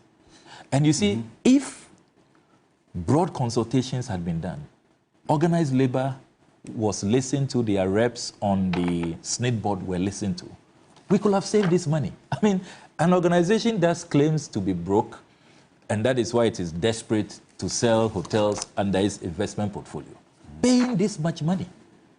And you look at the Central Tender Review Committee's concerns raised on 20th December 2019 about how the evaluation went, how an evaluation panel member even refused to sign.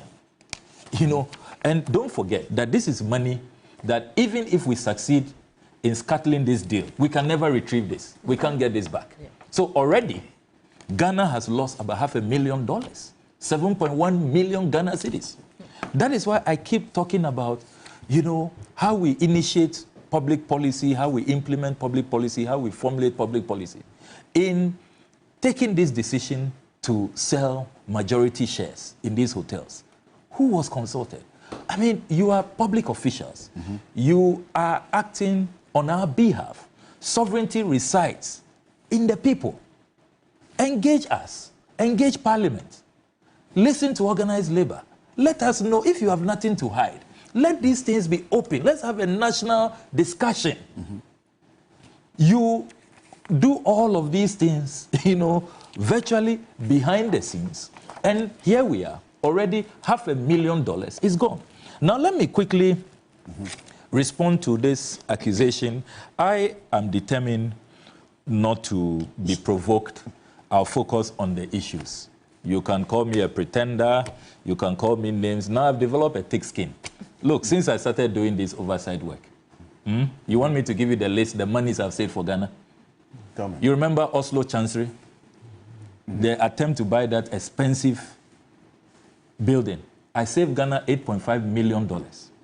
Presidential charter jet travels. You know how much I saved Ghana?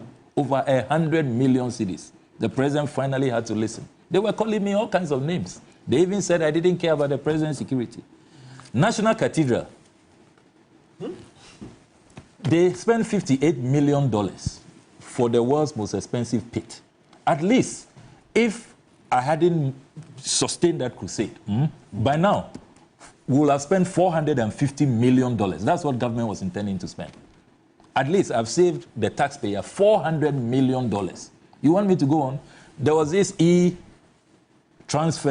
deal in the 2021 budget. Saved Ghanaians 242 million Ghana cedis.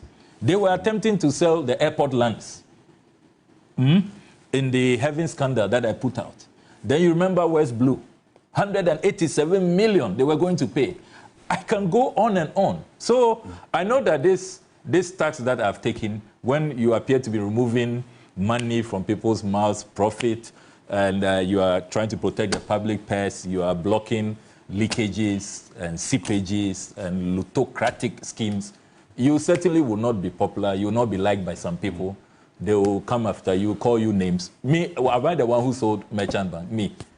I was Deputy Minister for Education. What do I have to do with Merchant Bank? That I should be attacked this morning. And I thought that they will say that I put in a bid to buy Merchant Bank. I thought that's what all of this attack was leading to. Did you hear me support that sale? We all have ideological, you know, persuasions, and you can belong to an organization. Have you ever heard me support divestiture, support sale of state assets, or say that it is good for public officials to buy state assets? I've been, if there's anybody who's been consistent, whose position on these matters is known, right from Supreme Court records since 2008, it's me. You know, so you can insult me all you want. You have been sent here to attack me, pour venom and vituperation on me. I will not. I will not be distracted. I can't take that. I will not be distracted. Right. You can't send me. So who sent you to come and? You can't say that. Okay. So you can do whatever you want. I'm going to stay focused. You can't say that. You can't say that. Who sent me to? But would you agree that at least Parliament should have, because you are colleague members of Parliament, your colleague member of Parliament makes the point that at least Parliament should have been in the know of this transaction. Honorable Chian, you're also a deputy minister. So Parliament have been in the know about this. You see, in politics, people sometimes can speak to the law, as we all know. There are other times people speak to people's emotions. Can anybody tell me the procedure in selling state assets, whether there's a requirement to go to Parliament? Is it part of the requirement? And has that been done in the past? Snit asset in Tamale, in Bolga, Senate bungalows in Accra, which were built for MPs, were all sold by the NDC. Did they come to Parliament? Is that part of the requirement? I have said that the principle the TUC has taken, I fully support it. You support that? I support that if we can protect state assets and at least for the sake of creating jobs for Ghanaians and all that, I do not have a problem with that. Okay. But the position of my colleague in trying to pretend as if they are more interested in protecting this asset than any other party, when the worst happened under them. Okay. And let me finish. Yes. I have told you that the procedure was followed. If the management of Snit took the decision to sell those assets, it went to the board of Snit, and the board approved of it. It was advertised locally and internationally, and people bidded, including Rock City. And Rock City presented the best bid. Tell me which law has been broken in this process. Tell me. Tell me which law has been broken. So, but in the case of them, the NDC, when they were selling Merchant Bank, somebody presented a bid of $91 million. And another person presented $34.4 million. And they chose the $34 million over $91 million. And the board did not even approve of the $34 million. And at that time, Snit, TUC was against it. So TUC, like I keep saying, they are consistent. They are speaking in the national interest. So you think but my brother here is only being mischievous and doing politics. I am telling you. Okay. He's talking about protecting public purse and all those things. Was he not under NDC fighting for judgment debts we paid? Have you forgotten? Okay. The same person. So we can trade all of this on the plate of politics. But to what end? Yeah. And I think that, madam, that's where the concern is it not? Yeah, it is. To what end? It is. I think that it doesn't matter which, and sorry for rudely interrupting you. You know, I think it doesn't matter which party is in power. For us, workers and ordinary Ghanaians, who are the downtrodden, we just abhor politicians selling even football pitches to themselves. I think it doesn't make sense to me. You know, sometimes it seems as if people just get into public office to desecrate everything that has been built, not by themselves, but by others. And it doesn't matter which regime is in power. And to reduce this discussion to just politics, I'm sorry, is not on, and it's a no-no. Because if we have to trade accusations, you know, and this party did this, and that party is doing that. For goodness sakes, we're looking at workers' monies. For goodness sakes, workers can't just take it. When some months down the line, we were told, if you don't take care, Snit funds or pensions monies are going to dry up. And then you come back and tell us you are selling Snit investments, which when we need to ask the questions, and we need to find out why this. Because I think too often people get into public office poor. And then when they're leaving office, they are so filled and so corrupt and conquering everything in their way. I'm sorry, it's not on. Okay. You know, so please don't let us reduce this discussion into politics or to politics.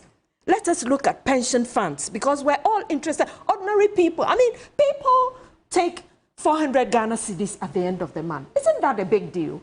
It is indeed. Is that not a big deal? And so for me, if we have to sit here and trade accusations because we think that this party did this and that party did that, I'm sorry, it's not on. I'm sorry. Well, you have to leave us. But then again, at what point should this have even been of interest to Parliament? And just a quick one on that. And then we'll conclude on the other matter that you have to speak to, and then we'll leave.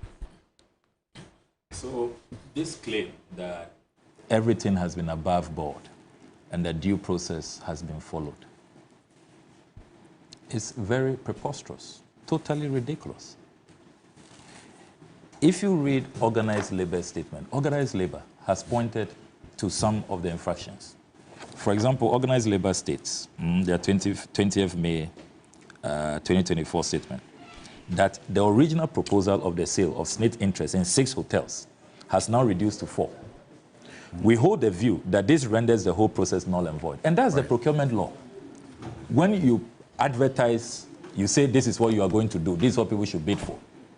If you change midstream, you have to start the process again for people to retender. That's the position of the procurement law. And organized labor has identified it.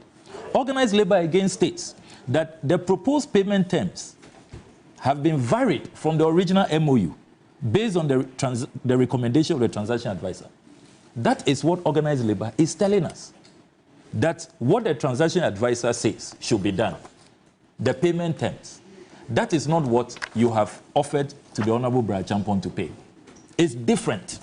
And these are coming from insiders, board members of Snit, who represent organized labor. And that has not been challenged. Then there are more breaches. If you read what these lawyers are raising, in the case of Rich Roy, and that's why organized labor made the point that you are treating these hotels as if they are all the same. Before Snit went to advertise, under the 1st April 1999 shareholders agreement of Rich Royal, there should have been a shareholders meeting. They should have called a general meeting to discuss this matter. That was not done. They hurriedly went to advertise, went ahead and selected the prospective buyer, the Honorable Brian Champon, until the lawyers had to protest by this letter in the case of Ridge Royal. These are clear procurement breaches, fundamental. You know, the arm twisting, the lack of due process. And you see, this claim that the Honorable Brian Champon has made the best deal, he is the savior for Snit shares and all of that. What is the track record? Last week, I put out what happened at the Kumasi Catering Guest House when Snit decided to sell their 25% shares to the Honorable Brian Champon. I have the minutes of that meeting, dated 16th March 2022. From these minutes, if you read page 2, the Snit's proposition on the sale price, Mr. Osafo Mafu, I'm quoting verbatim, Mr. Osafo Mafu stated that the trust had an independent valuation done and the value of the trust 25% was 8.6 million Ghana cedis. Will you believe that at the end, Rock City was allowed to pay far below the valuation of the 25%? They offered 7.4 million, and I have the Rock City letter here, offering only 7.4 million. Ghanaian workers lost 1.2 million. This is a letter signed by Rock City, dated 14th April 2022, way below the independent valuation of 8.6 million. They offered only 7.4 million. And even that, if you read these minutes, Snit said that this transaction should be done in dollars because of, we all know, Lawyer Matikpebu was talking about how this currency has collapsed. Bloomberg says it's the world's worst performing currency.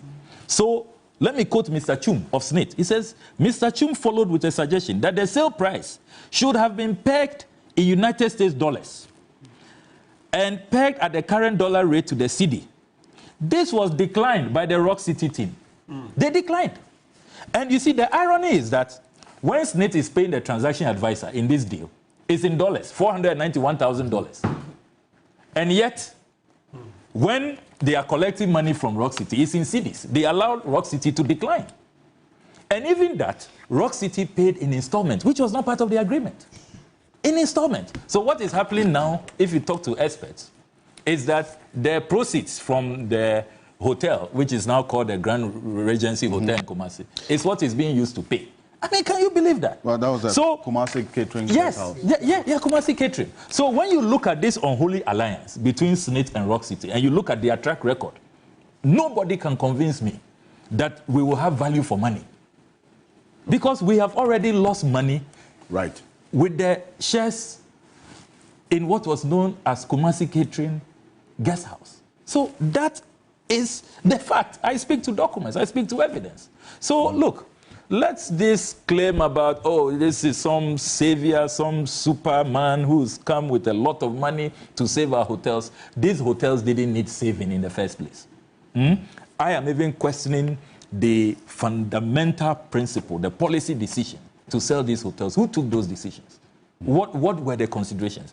We are talking about pension funds. You need long-term investments. And you see, don't forget that these are fixed assets. Is anybody analyzing the value of that land? Labadi Beach, La Palm, these are the widest beachfront hotels in our country and probably anywhere in Africa. Do you know the value of beachfront? Okay. When this purchase was made 35 years ago, do you know the value today? These are fixed assets. And look, they claim that there is going to be some... Look, in procurement, you can be the highest bidder, but your bid may not meet the actual valuation. I have seen some quotations, and in the coming days, Ghanaians will be shocked. How much all of this claim about some, savior coming with a lot of money to save these hotels. You'll be shocked at how much some of these hotels are going for. For a song, particularly Elmina, you'll be shocked. So look, the facts don't support all of these claims that are being made. Okay. As for their personal attacks, they can go on with it. As I told you, I'm so used to it. What I like about public office is that on a daily basis, what we do, what we say, our reputation is in the public domain. The Ghanaian people know. They will judge who is a pretender, who is not seeking the national interest, who is protecting the public purse. The Ghanaian people will judge. And let me finally say that it is President Akufo-Addo who told us not too long ago that he cautioned all his appointees that those who want to make money, those who want to do business and be big-time entrepreneurs, they should stay in the private sector. That his government is not a money-making venture. Don't come and say that you are some colossus of an entrepreneur and you are going to be buying state assets and all of that. President Akufo-Addo, he said, those who want to make money, who want to do big deal transactions, should stay in the private sector. What has happened to that? That is why I am disappointed that it's been more than a week since we raised this matter. The president can step in. These are all his appointees who are breaching his own edict, his own directive to them, which he told us publicly. They are violently, flagrantly breaching it. Even the president, by that statement, he acknowledges the requirements under Article 284, under Article 98, Article 78, about the conduct of public officers and whether you can use public office to do big business and whether it is right to be purchasing state assets. So I agree with the TUC, and I have been consistent for 16 years and more that politicians, public officials, particularly when your party is in power, you hold office, you should stay away from the sale of state assets. I think that it is just unconscionable, and the Constitution is very clear about these matters. But I am glad that, Alfred, I can confirm to you that the team of lawyers that I put together working on the private members bill, we are far advanced. We are going to, because it's clear that some politicians are taking advantage of loopholes.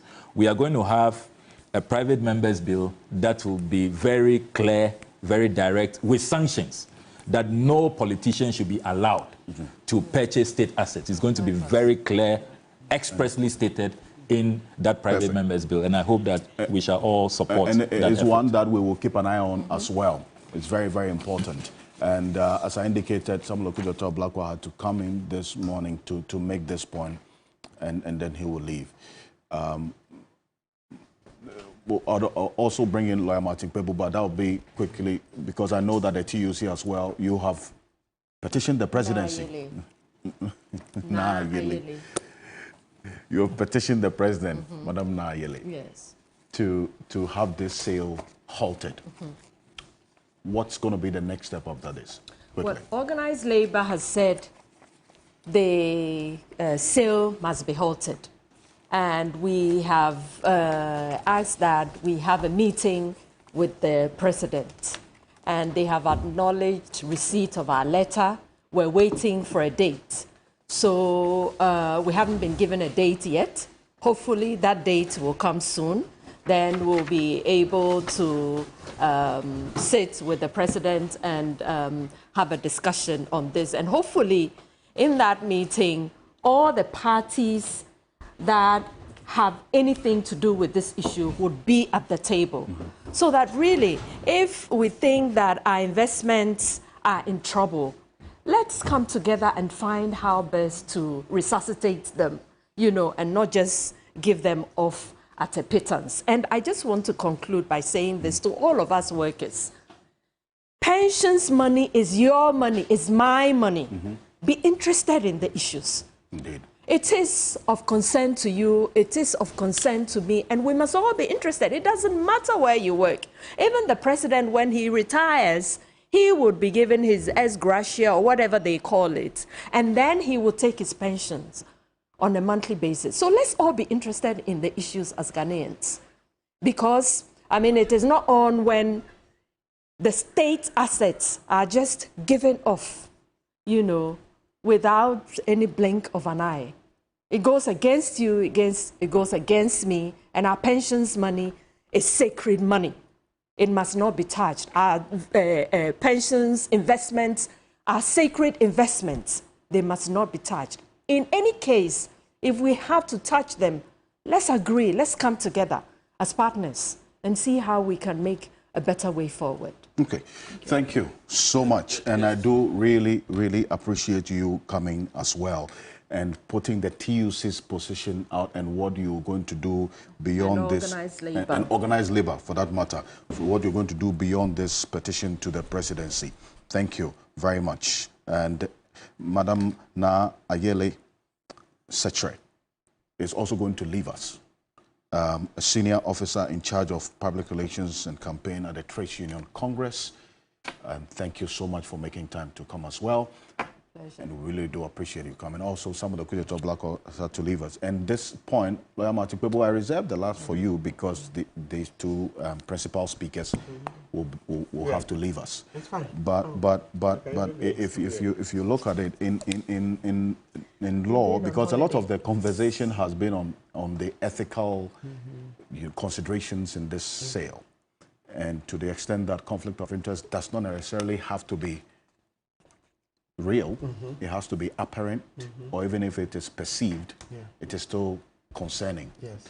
But if Barney Champong in his defense comes and says, look, this conflict of interest matter doesn't apply to me because I'm a non-executive director, I'm only a shareholder, I don't need permission from the speaker to do anything, will that suffice? Not at all. Not at all under our current constitutional dispensation. You see, let's even make this clear. He needn't even be a director before the conflict of interest rule will catch him. Yes, he needn't be. The whole concept of the conflict of interest here is not tied to only the positions. It's about whether a specific conduct the public officer is engaged in, okay, for his personal interest, conflicts with the official interest he's supposed to guard, the public trust reposed in him. So it's not about the position of being a director or not. That's not it. Except that once he's a director on the papers, on the company records, then it even makes it easier to nail him. But if we were to even take away the position, we would still find that, look, he's a shareholder, or even if he wasn't a shareholder, but we found out that he was engaged in those activities, purchasing the hotels, etc., it will still catch him once we can show that, look, this conflicts. So you see the letter from the traditional people saying that they saw him on site with investors. And the Snit says the deal has not been concluded. Excellent. Negotiations are ongoing. Ongoing. So that's why I asked a question on what basis this will be happening. So Yes, so you see that letter dated 29th of March 2022, right, from the Edna Traditional Council, speaks volumes that Mr. Acheampong was in the thick of affairs, in the sale of the hotel. Yet here he is denying that, no, he's not involved in the running of the business. But on the ground, he's been seen. So you would see the issues of the conflict because, as has been stated, under Article 78, Clause 3 of the Constitution, he ought to have been given permission by the Speaker. He doesn't have the Speaker's certificate to do this business. He doesn't have the Speaker's certificate. So why is Mr. Acheampong flouting the Constitution? That is what we should be asking him. Then you go number 2. No, so after that's number 3. The first point is he's been seen on the ground. Number 2, he doesn't have the Speaker's certificate under Article 78, Clause 3. And then point number 3, you go to the sale of the Snit interest in the Regency Hotel. You see how his company makes a very low offer. Yes, his company makes that low offer.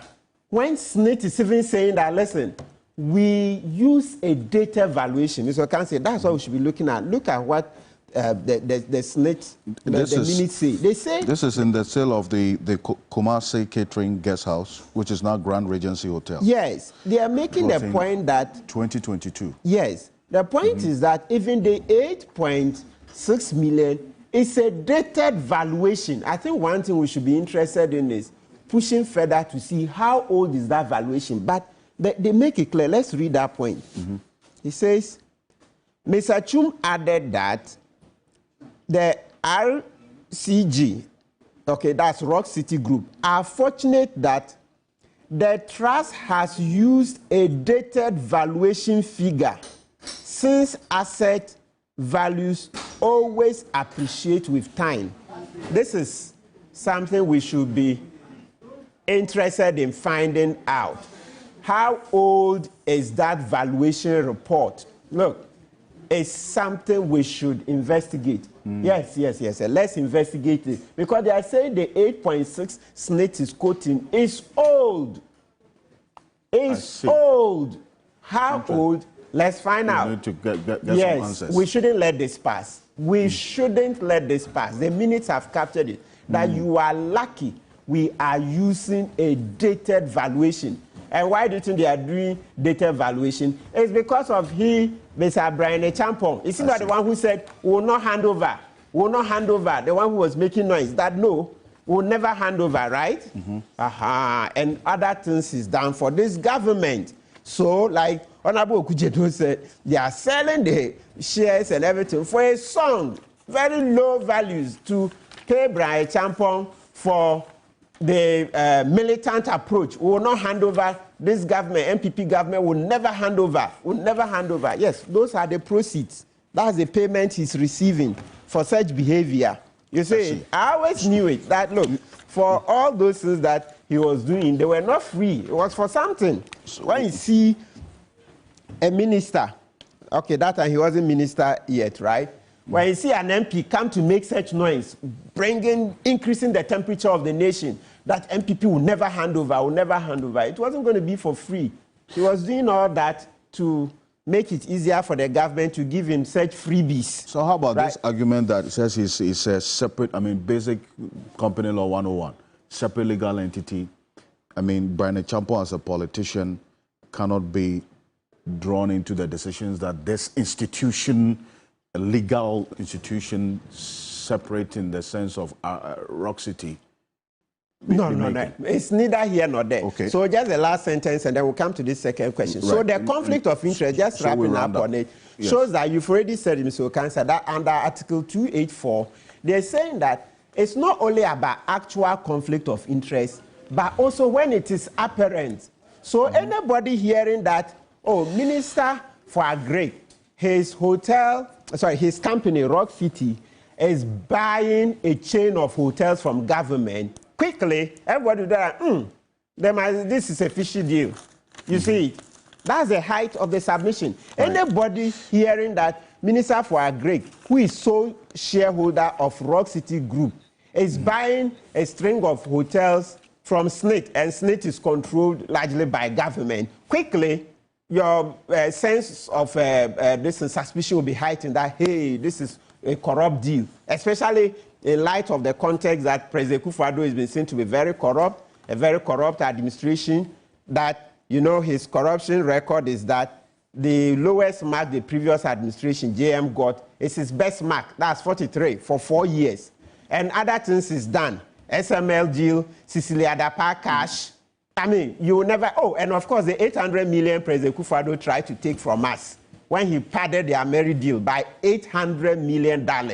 But for the vigilance of the NDC, Kufuor was going to fleece us by $800 million. That's one of the cases we'll be accounting for. So the point is that if you look at the context of such a stinking, corrupt administration, and you hear that a minister is buying a string of hotels from Snit, which is controlled by government, your sense of corruption will be what? Heightened, right? And so you see conflict. Now, the conflict, let's not also forget that there's another aspect of it. The time that Brian Achampong uses, all right, when he should be performing parliamentary duties and other stuff, he's using that time in chasing this deal, facilitating it. The chiefs have said it, that they saw him on the ground. I'm not the one saying it. In the letter that you have a copy of that letter? 27th of March, the chief has said that Brian Achampong was seen on the ground. And that's the business we're saying that the law doesn't allow him to do without permission from the Speaker of Parliament, right? Yes, so I'm not the one saying it. Let's repeat. This is it here. Yes, so that's 27th of March 2023. It says that this is when Honorable Brian Achampong, Member of Parliament for Ebitifi constituency, visited the site with the investors. Okay. It's on it, etc. So that is it. So that's Article 284 for you. The second part of your question, he's saying that he's just a director. It's still the same thing. A non-executive director. Yes, it's neither here nor there. The position director, I know when you take the Companies Act, Act 992, and it's always been the same, even under the old Companies Code, etc. So, directors, right, are responsible for formulating policy for the company, among other things, oversight, etc. It is no mean position. A director is responsible for formulating policy for the company, for oversight, etc. So he's in that office. Listen, and the nature of the office, director's office comes with director's fees, etc. It's no answer to say that he has not received any money, which will obviously be a lie. I mean, obviously. Then is he saying that the company, Rock City, is making losses?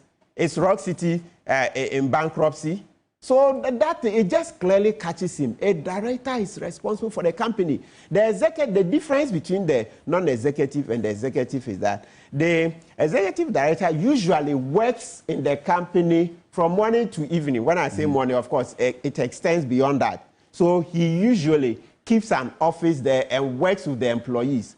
But that aside, he is still responsible for oversight. And the other directors are also responsible for oversight, policy formulation for the company. You know, the plans, we will do this strategic investment, disinvest, move from this area, enter the next area, take major decisions. So looking at it, please, Mr. Achampong cannot be heard to say that being a director, because he's not an executive director, he's done nothing wrong. No, the law catches him straight. Okay, and then while you round up, you were giving me an indication of making a statement on this merchant bank matter, and yes, I really don't want us to dwell. Yes, because then it takes away the essence of this conversation and what has to be done. Yes, it's just one sentence. In the interest of the public. Yes, one sentence, which is that, Honorable Chinia, you are aspiring to be a lawyer, right? Your court, this merchant bank matter, it went to court. What did the court say? Kofi Bentil and the others, right, Awuni and the rest, they went to court, challenged the transaction. What did the court do? Threw them out. And the deal went through. Today you are pointing accusing figures at only a few people. Why don't you look at what the court said too? Why don't you look at what the court said too? So that is the point, because if you just make it look like, oh, this one offered 34 million and then the South African company offered 91. So just by looking at the figures, they are wrong. I'm saying that when the matter went to court, why didn't the court uphold? The court threw them out and allowed the transaction through. So today, who are you blaming? Lawyer. Yes. Just to make a very brief statement on this. You see, I was seated here when my colleague made reference to the Jacob Echibolamte case. Yes. And even made reference to the fact that in some cases the minority's view is relevant, which I saw you nodding. Mm-hmm. It means you were in agreement. Yes. But he lost the case. Mm-hmm. And the matters we are discussing now has not also gone before court to be determined that your opinions that you hold are also factual. They are not established because they are documents. He admits his sole shareholder. He admits his director. But the MP has written to Siraj. Siraj is yet to investigate and to either decide whether they agree with his position or not. So that your issues that you are also raising are not matters of fact. That you are expressing your opinions. All right. So I mean, if I also make, because I look at all these things that we, as a country, we need to discuss these matters dispassionately. Well, we need to look at whether the decisions that we are making by selling these state assets is good or not, so that we can make a way forward. I have no doubt, and the position of TUC, I continue to say I support it. They've written to the presidency, they want engagement, and Okujeto has written to Siraj. I mean, they should investigate it. At the end of the day, they will establish a case against Brian or not, and we'll see the way forward. Well, you made the point. That is... Yes. Yeah. But I think that Lawyer Martin Pebbles' input on this matter as well was also very important, at least just so that the public is very well informed on it, to the extent that this matter did travel to court, and there was a determination, right, by the court on this. Ocansey, there are a lot of issues we raise based on morality. Yes, we'll be back. And I think that it was instructive that that would be put out, that this merchant bank matter you keep referring to actually was... Yeah, but it was I just want the listeners to also know that was the NDC and government position at the time. Yes, and there was even... They chose a lesser bid. We'll be back shortly. For a higher bid. Sorry. We'll be back shortly after this quick break. And stay with us. And let me just put it on record as well that Sami Jemfi, who is a private legal practitioner and the National Communications Officer of the NDC, is joining us. And Samuel Okujeto Ablakwa has left us.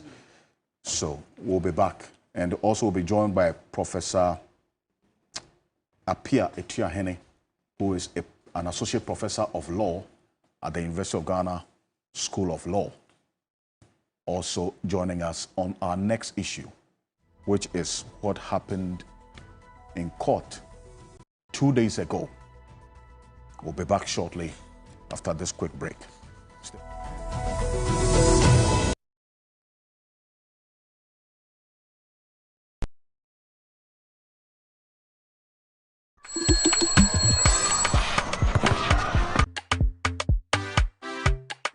Good afternoon, Auntie. Afternoon, darling.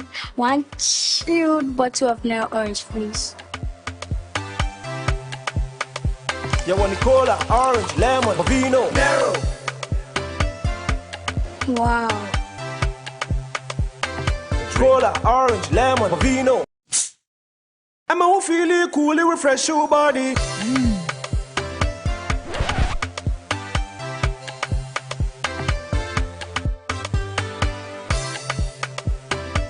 Nero Cola, orange, lemon, and Bovino. New non-alcoholic flavored drink from Nero Beverages. This advert is FDA approved.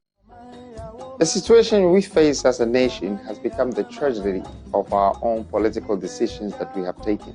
I can see stress of our economy, and I can see that we're running behind schedule. A leader that will be chosen by the West will be chosen by the nation, and they will be the ones that will donate. They are responsible to put him in a chair. The leader we would be indebted to them, ruling a country by the people's wish. Coming to Africa, this same leader goes to the nation, pay them to vote for him. If they do become a president, they feel like they are obliged to take whatever investment.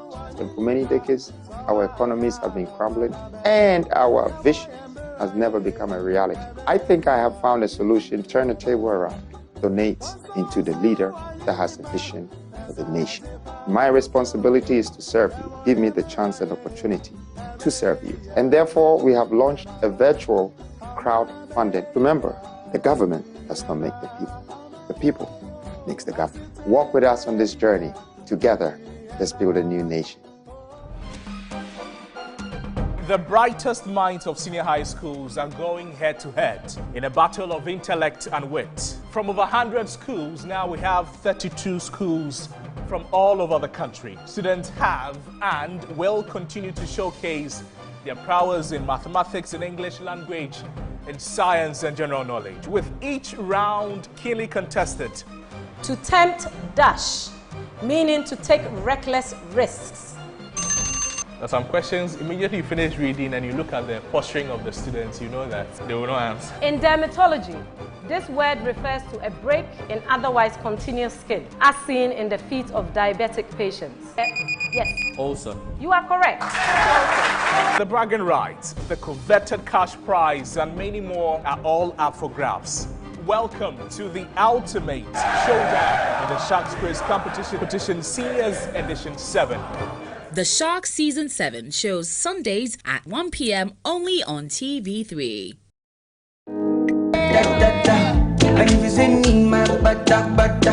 Hi everyone, I'm Debbie Berkon, a fashion stylist, art director and content creator, and I'll be on Ladies Circle this Saturday at 6 p.m. so stay tuned. What is that one crucial mistake that we're making on the red carpet? What do you often see and think, I don't like that? Very important to know what your direction is. Like, you have to build your brand as an artist or a creative. This is where I want to be seen. This is how I want to be seen. Because you don't want to look like this one day and another day you look something else.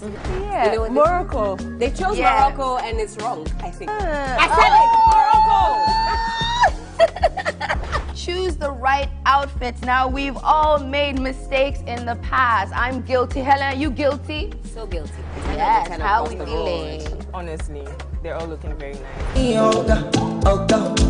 The Ladies Circle shows this Saturday at 6 p.m. on TV3. Brought to you by Yaz Sanitary Pad, MTN, Yaz toothpaste and brushes, Alive Soap, Woodin.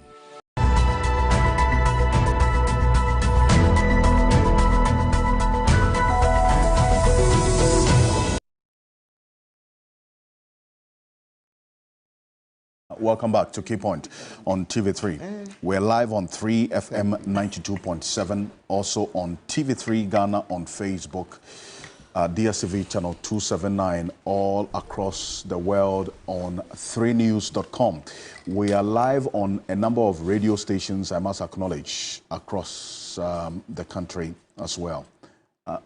Honorable Chinia, are we live on your radio station today too? Yes, I'm sure. Because ask them to confirm. Once I'm here, I'm sure. I see. Okay, that is what? Sisala Radio. Sisala Radio. Okay. Okay.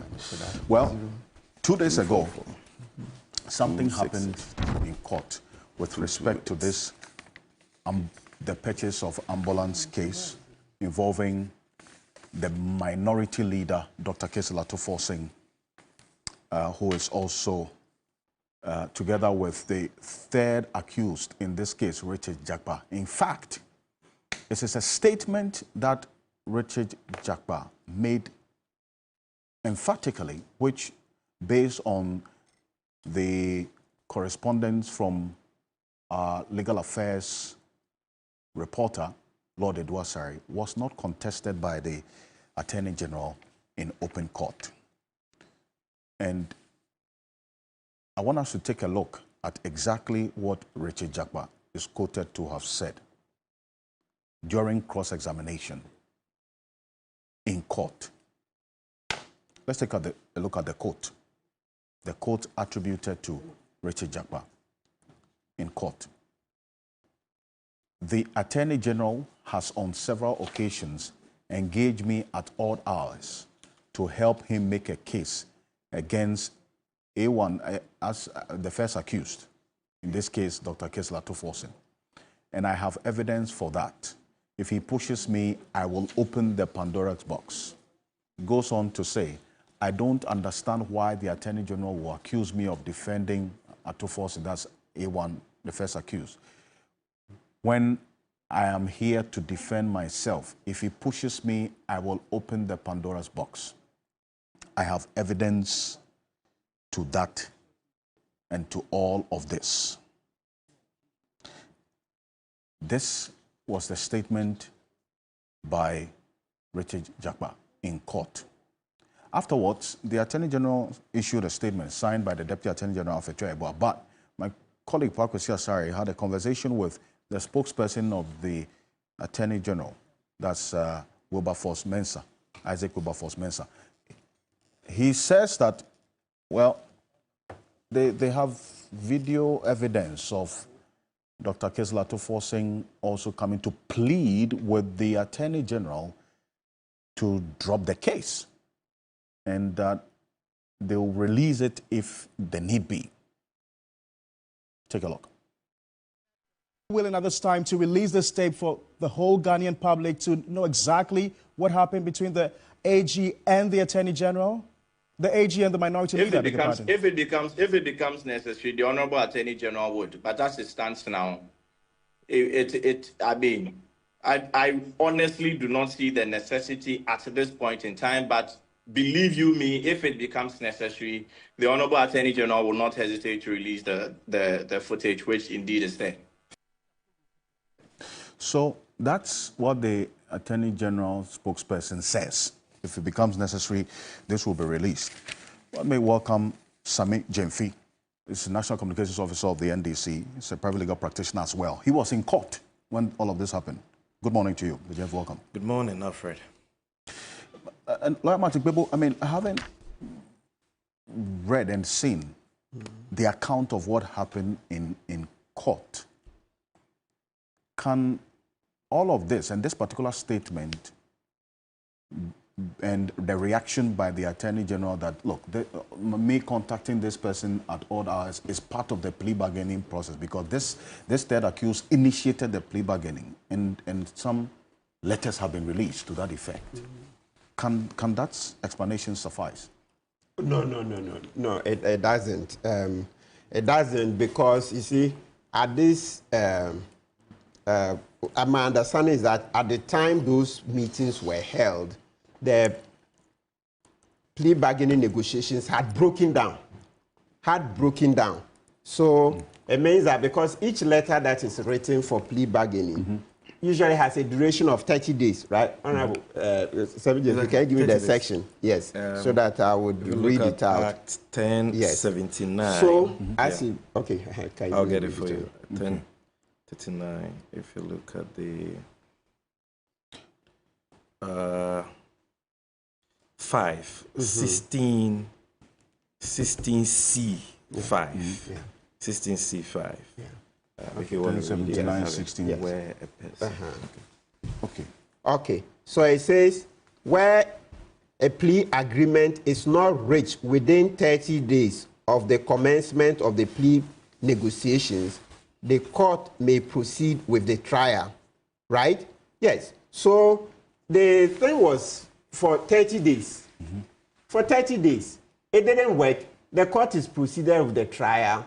And so you can't be heard saying that you were still fixing yourself within the plea bargaining, what do you call it, framework. Yes, I know in practice, we still do. The court may continue, people still do, continue to talk. But once there is trouble, you can't ultimately say that you are covered by the plea bargaining law. When it is clear that what the witness is talking about is that he had been pushed, he was being goaded to come and testify against Atuforsen. That's what Jakpa is saying. That is what Jakpa is saying. That is not plea bargaining. This is what we call subordination of a witness. subordination. It's not the same as subordination. No. Subordination. To suborn a witness. That's to induce a witness, sometimes through money or other considerations, for the witness to come and give false testimony, to come and perjure himself. So that's subordination. Jakpa can tell the difference between just bargaining with him, ordinary plea bargaining, and suborning him. It's very clear. That's why I'm saying that. So let's hurry up. They should bring out the tapes quickly so that we settle this once and for all. You see, because to be fair to the other side, you see that the Attorney General is also down saying that no, it was just ordinary plea bargaining, right? Yes. So to settle it is the tapes. And I understand the NDC will be holding a press conference next week, right? To bring out the tapes. So that when they bring out the tapes, then this matter will be settled. Because at a point, or right now, you will be fair to say that it's now become his word against the word of the Attorney General. Except that what still makes it bad is the fact that you can see that they are alleging that the meetings were odd, and involving certain government appointees in the Jubilee House. Hey, is that how ordinary plea bargaining is done? That people in the Jubilee House are people from the presidency, not just Jubilee House is big, yeah, but I mean specifically the president's lieutenants are involved in this meeting. So when the details are brought out, then you will see. So it's the nature of it that is tending to tilt a bit in the favor of Jakpa, and also the mention of a certain Supreme Court judge. So it's those facts on that government, one of the president's lieutenants is involved, a certain Supreme Court judge is involved, then you say, this is smelling. It's beginning to look, because ordinarily, that's not how plea bargaining is done. But as I said, this is what we call prima facie. So let's wait for the tapes. Then we will know where the chips will fall. And talking about the tape, and Sami Jemfi, the Attorney General is saying, based on his statement, and even beyond what Wilberforce put out there, that he has come under enormous pressure from all manner of persons for him to discontinue the prosecution of Dr. Kesla Tuforsen, a minority leader.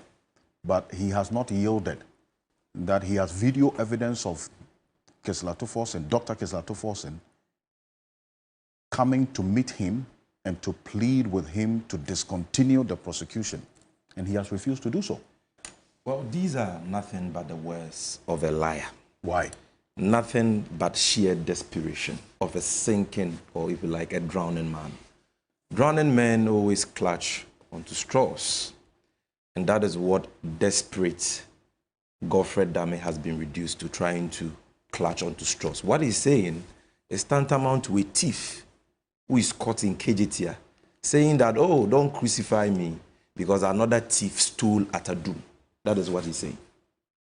So you have been exposed for your professional misconduct, unethical behavior, and criminal conduct in court by an accused person testifying under oath. You could not object to that evidence in court. In open court, when that evidence was given, you could not object, you could not contest it. You could not even apply to the court for it to be struck out, which is what any lawyer who thinks he's innocent would do. Who thinks that a certain piece of evidence is vexatious, you know, flimsy, frivolous, scandalous, would do. He could not do that. He was in court himself. And I'm going to, and I'm going to demonstrate that to you. You could not do that. Like a coward, you were shivering in your chair. Okay? Totally silent, couldn't utter a word.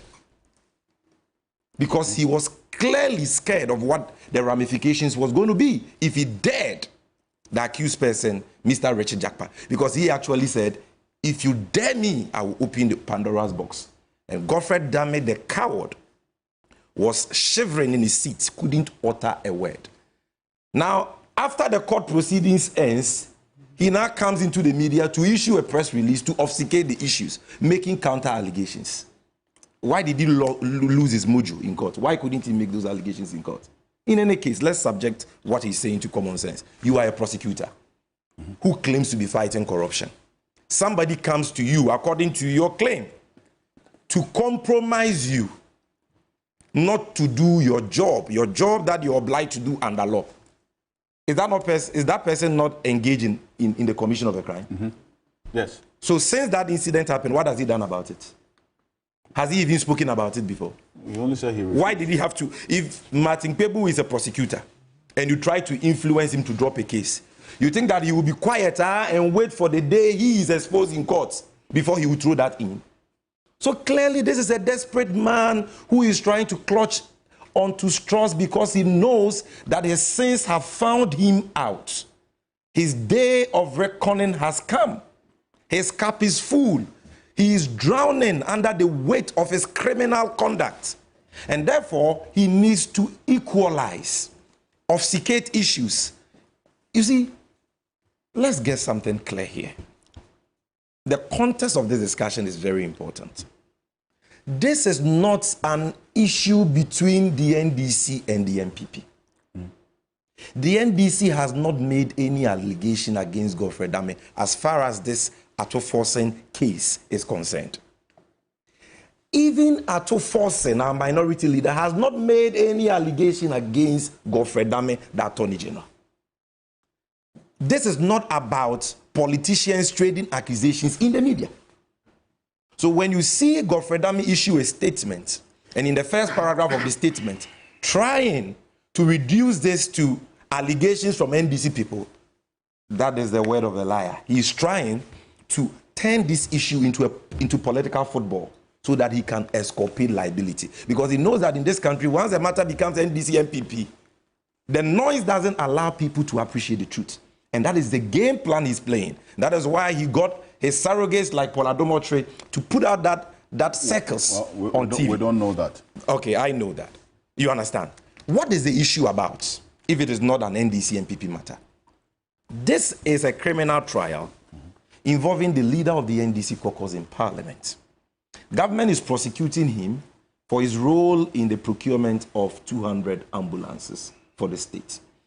As you may be aware, sometime in November 2012, the then NDC Mills government entered into an agreement with a company called Big C Trading LLC to supply 200 ambulances to the Ministry of Health and by extension Ghana.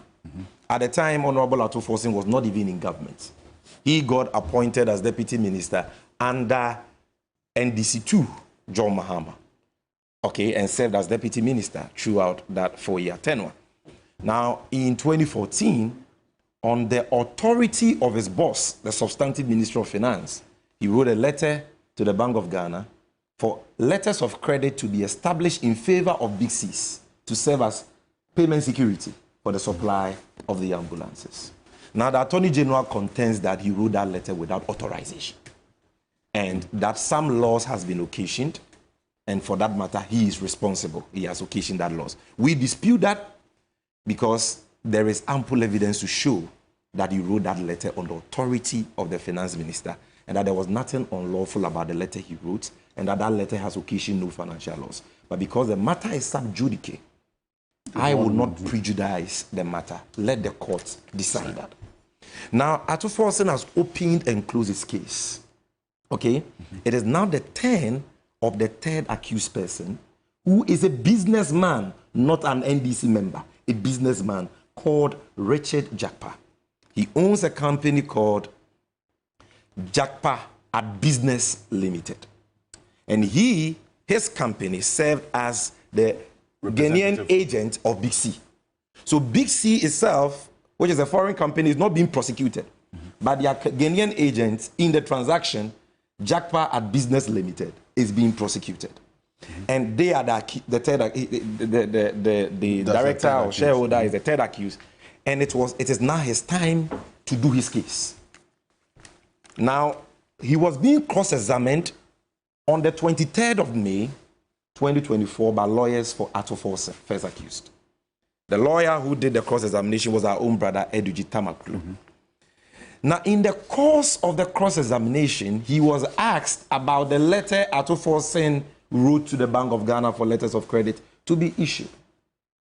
And what the lawyer sought to establish was that the letter was on the face of it, was with authorization of the finance minister because it had a seal of the finance minister. Which seal can only be given to a letter sanctioned by the finance minister. And not that was the question. So I have in my hand here, I'm not going to make up anything because this is a serious platform. The certified true copy of the record of proceedings of the High Court Financial and Economic Crime Division held in Accra on the 23rd of May 2024 before Her Ladyship Justice Efia Sewa Asaribuchi, Mrs. J, sitting as an additional High Court judge. This is the true account, certified true copy of what happened in court. Now, if you check from page 24, okay, just to know what happened. So the lawyer, page 24, asked, have a look at Exhibit B2, and I've sent you a soft copy of the record of proceedings. Have a look at Exhibit B2. Can you see a seal on Exhibit B2? This is the letter Atoforsen wrote to the Bank of Ghana. Then the witness, the third accused, Jakpa, answers, yes, my lady, I can see a security seal. Then the lawyer asks him again, can you tell the court what seal it is, if there is any name, agency, or Department of Ghana on it? Then he says, it is the Controller and Accountant General's Department security seal. Then the lawyer says, you will agree with me that without this seal from the Controller and Accountant General's Department, the Bank of Ghana will not honor the payment. Then the witness says, yes, my lady.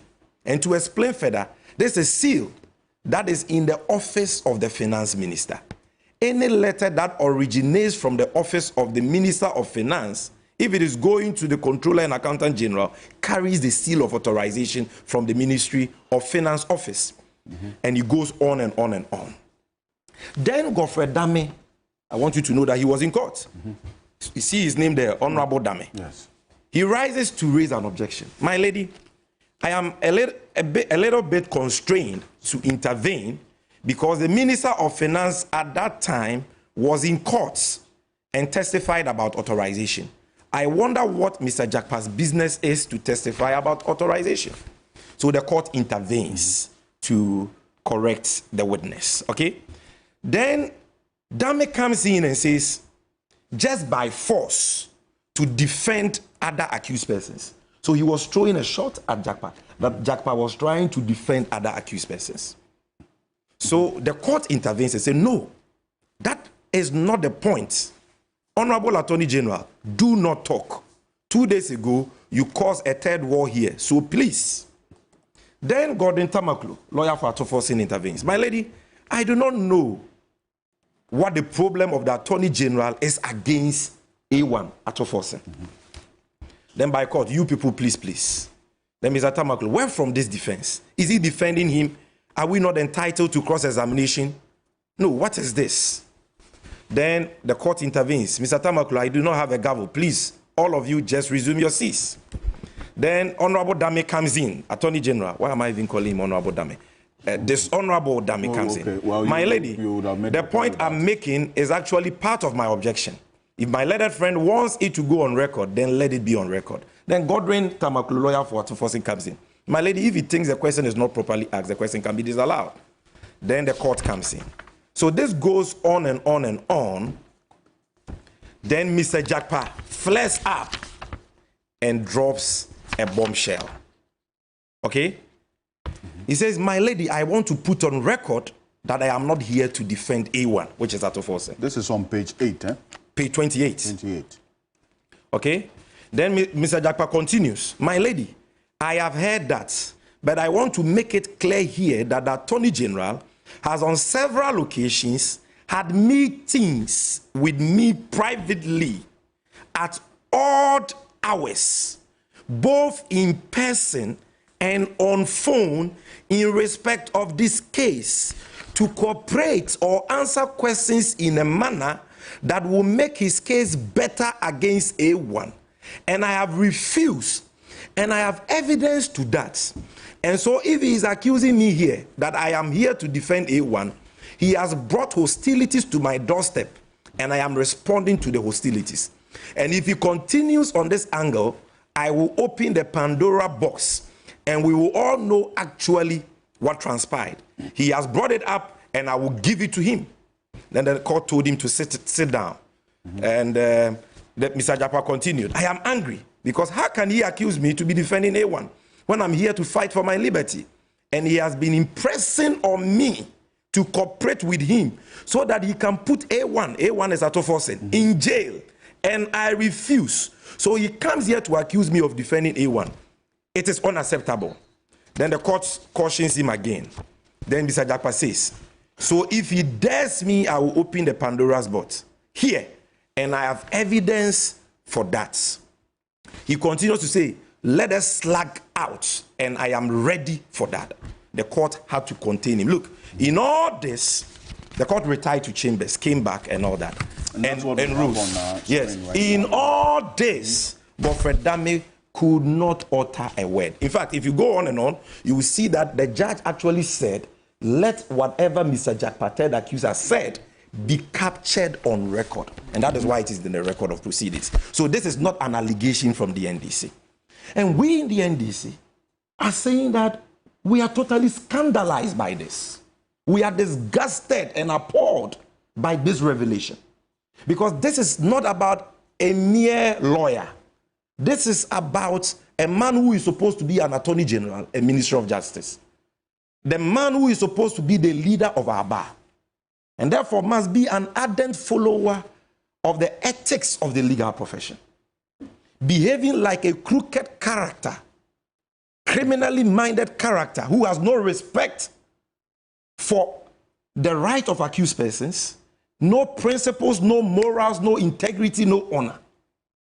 And we are saying that we want the world to know what happened in court. And even beyond what happened in court, we have very useful evidence that will convince the whole world about how evil this attorney general and the government he represents are, and the desperate lengths they go to pervert the course of justice just to victimize political opponents for cheap political goal scoring. Look, there are two lawyers here, one law student here. Our work is governed by ethics. If you check the legal profession, professional conduct and etiquette rules, LI 2324, okay? Rule 14. I want to read to you Rule 14. This is what it says. Rule 14. It says that, Rule 13, sorry, communication with represented party.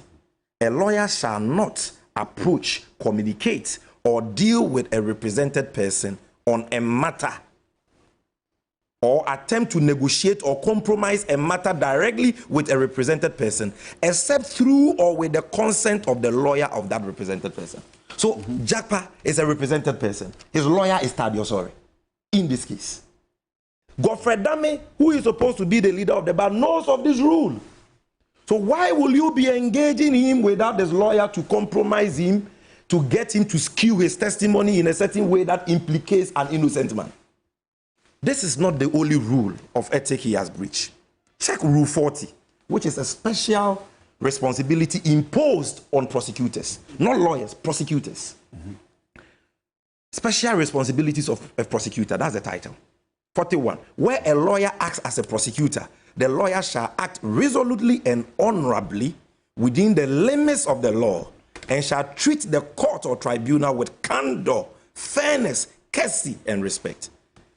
Calling and meeting a represented accused person at odd hours, impressing on him, seeking to coerce him, to fabricate and falsify his testimony against an innocent man. How is that acting resolutely and honorably? But the most important one, Rule 54, integrity of evidence. This is what it says. A lawyer shall not advise or suggest to a witness to give false testimony. To give false testimony. This is the responsibility of lawyers. And so you see, this conduct by the, and I'm relying on it because this is uncontroverted evidence. Dame was there. He could have objected. He didn't object. He could have moved the court to strike it out. Anything this is the record. It's not there. In court. And because he knows he's guilty. That is it. Aspect of it. So once you did not defeat it, you did not dispute it, it is as good as being admitted. You understand? And I'm saying that this is professional misconduct. This is unethical. This is a disgrace. Godfrey Dame is a walking disgrace of the legal profession. In his statement, he said the Republic and that hallowed office. The Republic has never required or desired the cooperation of any of the accused persons in the matter, in which it has already succeeded in establishing. Why didn't he say it in court? This is press release to Alfred Ocansey and the media. Look, Jakpa was testifying under oath, meaning that whatever he's saying, if he lies, he goes to jail for perjury. Is Dame testifying under oath? Is he even speaking to a judge in court? Well, this was a press statement after the... Anybody can write anything in a press statement. It's gibberish. I'm saying that when your accuser was sitting in front of you in that box, why couldn't you say this? Why couldn't he deny? Because the accuser dared him that if you want, dare me. He is a coward. He is lying. And we are going to put out indisputable evidence which will let you know that this man is just a criminally minded, crooked character who is just lying. Yes.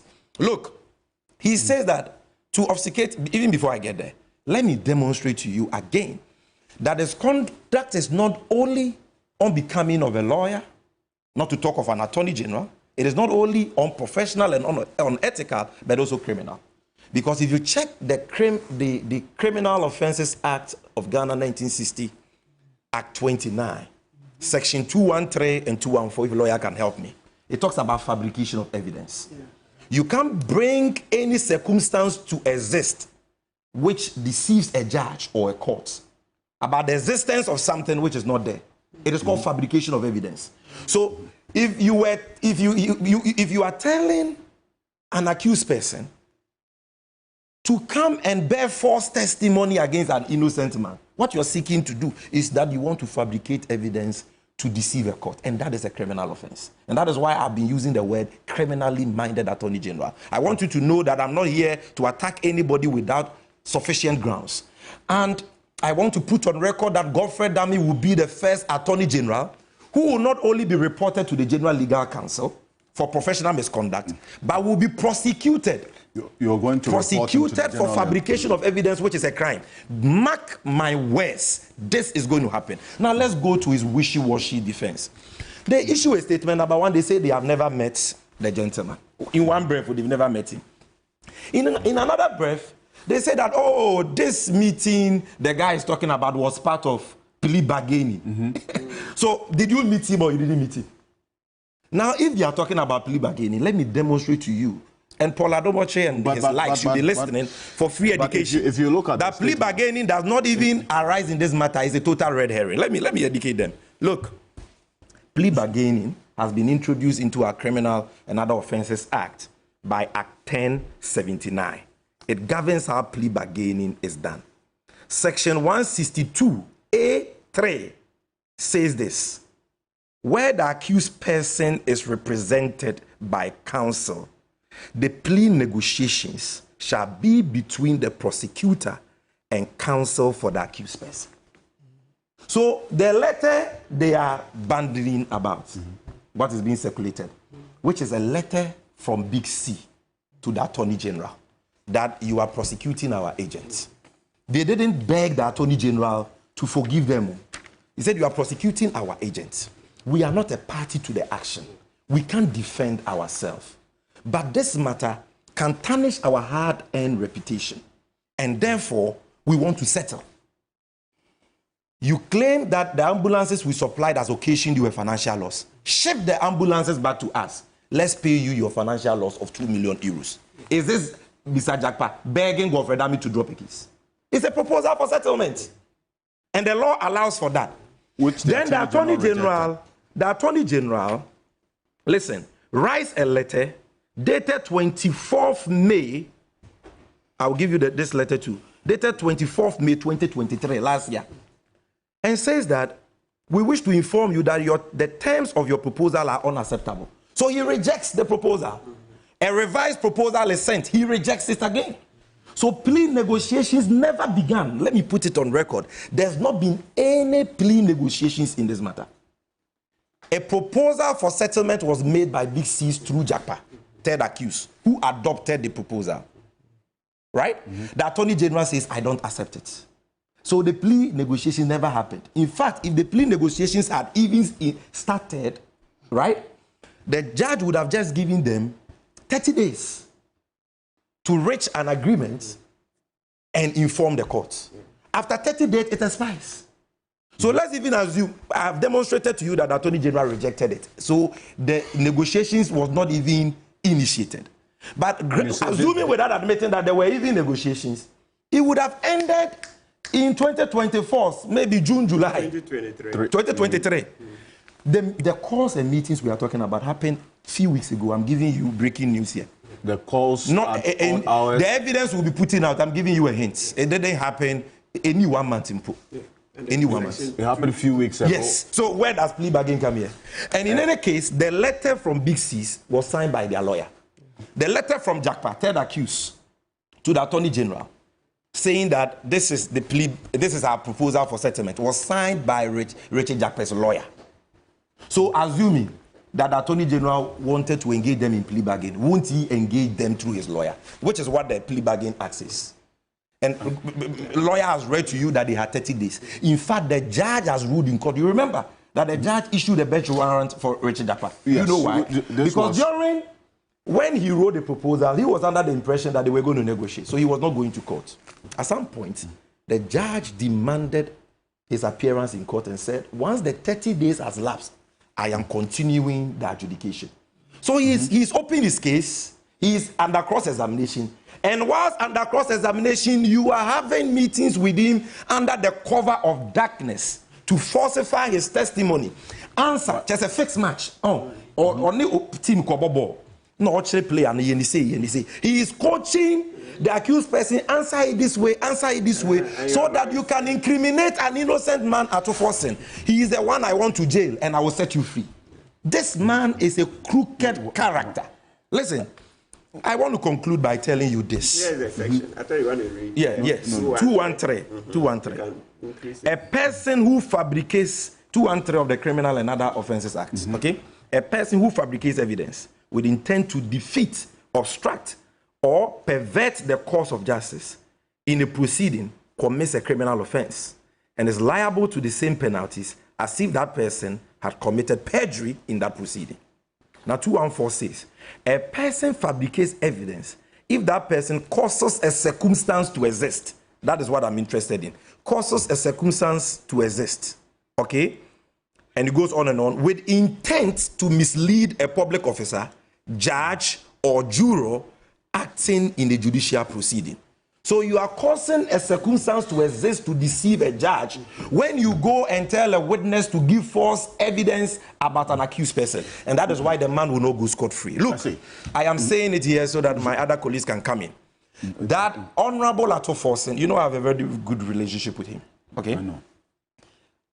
Honorable Ato Forsen is daring Godfrey Adame to put out any evidence, video, audio, paper. He says he has video evidence to that effect. I'm Robert.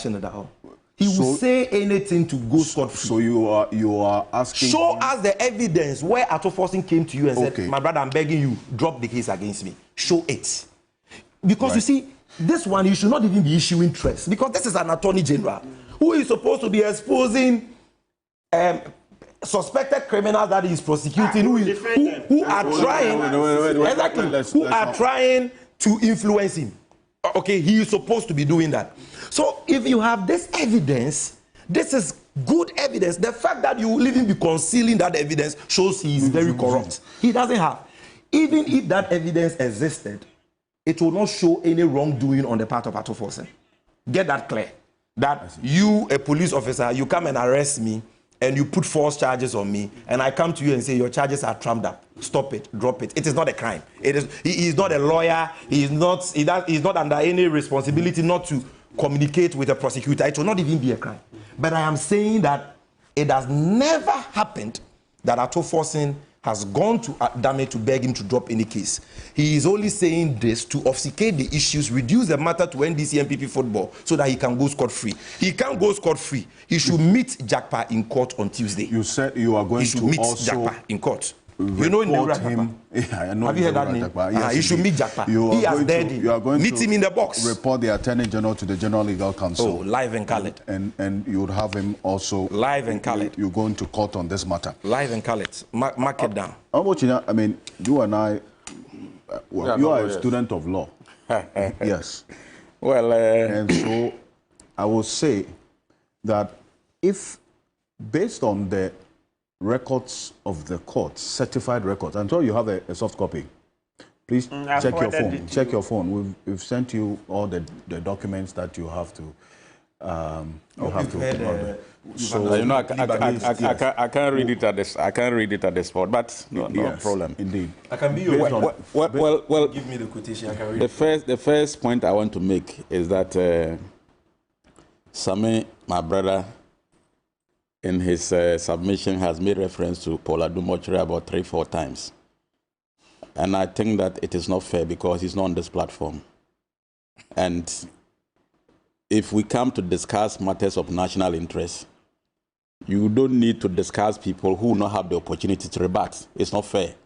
And I thought that Mr. Ocansey would have at least let him know that and stop it, because it's not fair. The man is not here. So why do you make reference to him and describe him in very bad taste? I don't think it's not fair. When he was going on that path. But he did it about 4 times. He mentioned his name 4 times. It's not fair. Reference. So I think you. No. Mr. Jeff, hold on. Akufo-Addo is different. He's a public. Why we mention his name? Hold on. It's Godfrey Ami in the studio. They are public servants. But you don't know that. You don't know that he's a public servant. You don't know Paul is a public servant. Gentlemen. You don't know he's the board chairman of Ghana. You are talking about him based on his media work. Let's not. Contradiction. Some of the people we are discussing. You are talking about Paul. You are talking about Paul because his Metro TV programs. You are making reference to him as a media person. It's not fair. We are talking about Attorney General because he's a public servant. Akufo-Addo is a public servant. Paul Adumochire using what is the Metro TV is not a public servant. And so if you are speaking to those matters, who told you that journalists cannot be who told you that? And the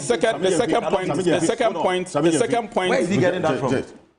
Let me say, Sami Gyamfi, you are not the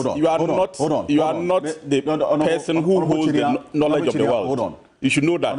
You can express your opinion, allow others to express their opinion. Let me bring those who are listening to us will judge what you are saying, what I'm saying. It is not for you to judge me. Okay, let me say this. You are going to make your point. So the second point is the second point is the second point is so you go ahead. Yeah, I have to make these terms before I go to my substantive point. Okay. The second point is he described Godfrey Dame as dishonorable. You see, when we are doing political discussion, we can disagree on matters. I may have my disagreement with Atuforsen, but I will not describe him as dishonorable. I will not do that. Let's be responsible in the kinds of comments that we make. You can't say because of politics, you come and sit here and describe the Attorney General, who is your senior at bar, who is more experienced than you, who has achieved more in court than you. His achievement in law is more than you. Hey, so he cannot be criticized. He can be criticized, but the way should I call you dishonorable? But don't go that far. Yes, I have to go. People do. It's not right. We have to have qualitative discussion. Focus on the issues and not try to bring people down based on hatred. Oh. I mean, so should I say because I'm going to criticize Atuforsen, I should call him dishonorable MP? Is that right? What kind of politics is this? Now to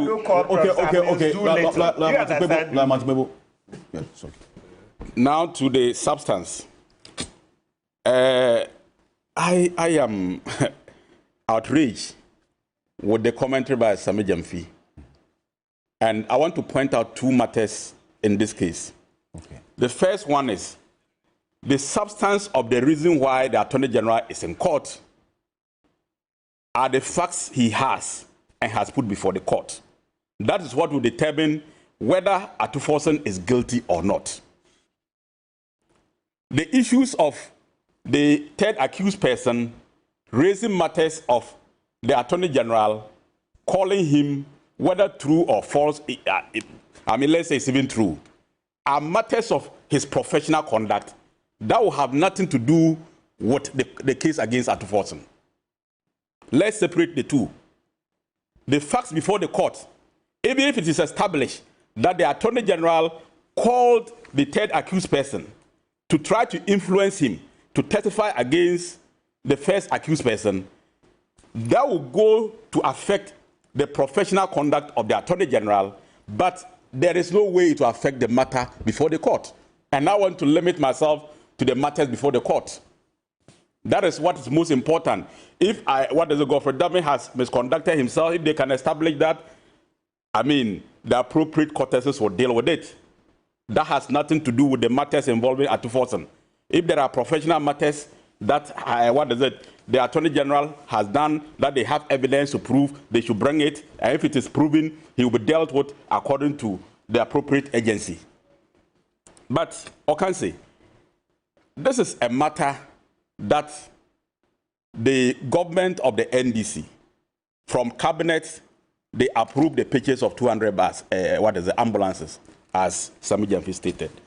And it went to Parliament, and Parliament approved it. And Parliament approved for Stanbic Bank to establish LCs for payment of those ambulances.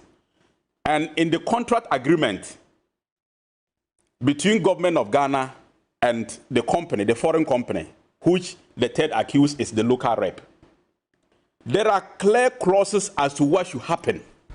There are clear terms. And the terms in the contract are that the suppliers should supply the ambulances. And there is a criteria, there is a desired ambulance that should be purchased. And on the basis of the supply, the contractor will be paid. Now, the Deputy Finance Minister goes to write for LCs for payment when the ambulances have not been supplied, contrary to the contract at the time. And two, the bank that was approved by Parliament to get the LCs for payment was Stanbic Bank. And in this case, they established new LCs contrary to parliamentary approval. So, Honorable Chinia, to the extent that this matter is still... These are facts. I am not drawing conclusions. These are facts. I want to also draw... These are facts the Attorney General has put before the court. Make your point. I know my limit. I know my limit. That you should be minded that... I know my limit, Ocansey. I know my limit. Be cited for I am talking about facts. Okay. Facts the Attorney General has put before the court. Because we haven't I am not drawing conclusions. We haven't gone Sami Jamfi equally tried to give the facts of the matter. I mean, it doesn't have nothing. It does not have anything to do with if you go to draw a conclusion. I'm not drawing a conclusion as to what will happen. It is for the court. I'm only talking about the facts the Attorney General, which are public facts. Statement. That this is the contract. The contract is a public document. Oh yes, and in the contract limitations. Yes. Yes, in the contract there are terms of agreement, and I am saying that the terms of agreement, in the opinion of the Attorney General, were breached because the bank that established the LCs was supposed to establish LCs for payment as approved by Parliament. According to the Finance Ministry, they got expired and they didn't know, and they went to establish new LCs. Which meant that, logically, they should have gone back to Parliament to get Parliament to, if those ones they approved were expired. They have to give the approval for new LCs to be established for payment. That is one. That was not done. Two, in the contract, the terms were such that the contractor had to supply before payment. In this case, the contractor did not supply, and the Deputy Finance Minister established LCs, and he was paid this amount. Now, when eventually the ambulances that were brought, so you see, were containers, they were not actual ambulances, and that is established. You see, I kept saying that. Ocansey, these are facts. These are facts. These are facts of the matter. It's not facts of the matter can be discussed. Facts of a matter in court can be discussed. I keep bringing your facts. You say these are facts. These are the matters that are actually before the courts to be determined as fact or otherwise. But you are saying that you don't want to draw conclusions. And you are. But these are the facts they put before the court. The Attorney General has put before the court. But is that to say that... Is the contract not a public document? It is a public document. And so can't we discuss the contract? That this matter is actually before the court. I am saying that the contract is a public document. Be minded of the limitations. And I'm talking about the terms of the contract, which in the opinion of the Attorney General were breached. I am trying to make the point that as for these, court proceedings that are bringing, is for the NDC, is diversion of attention. Okay. The actual issues of breach of the contract and the evidence the former finance minister gave in court, he has read, I didn't bring, but the evidence he gave is contrary to the claim my brother is making. I mean, that when he was cross-examined, he was not able to prove that he gave approval for the deputy finance minister to do that. He was cross-examined, and it was established. I mean, the former finance minister. The former finance minister. You mean Setekwe? Setekwe. And he himself could not point to any document that he gave approval for the deputy finance minister to do what he did. It's clearly established. So the NDC is only using the statement made by the third accused to divert people's attention from the real issue.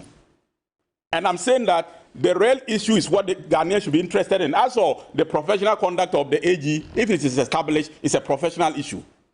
It has nothing to do with the case involving the former deputy finance minister. And to add to my statement, look, the Attorney General has sued 3 people.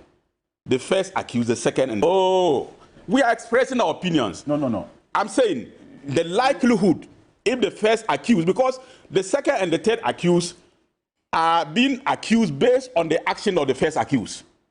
So if the first accused is implicated by it, the likelihood of the second and the third also being affected is high. I am not saying it is an outright, possibility. But it is. That's what I wanted you to, because your earlier statement is very different from what you are saying now. No, this is what I mean. Okay. I am saying that if the first accused is convicted of the accusations, the likelihood of it trickling down to the second and the third is very high. Because the second and the third accused are being accused on the basis of the action of the first accused. So the AG is the one suing the 3 of them. So how do you sue 3 people? One of them has come to you with plea bargaining, trying to settle the matter out of court. And you know that his attempt is part of effort to free the first accused. The plea bargaining is initiated by the supplier and his local rep.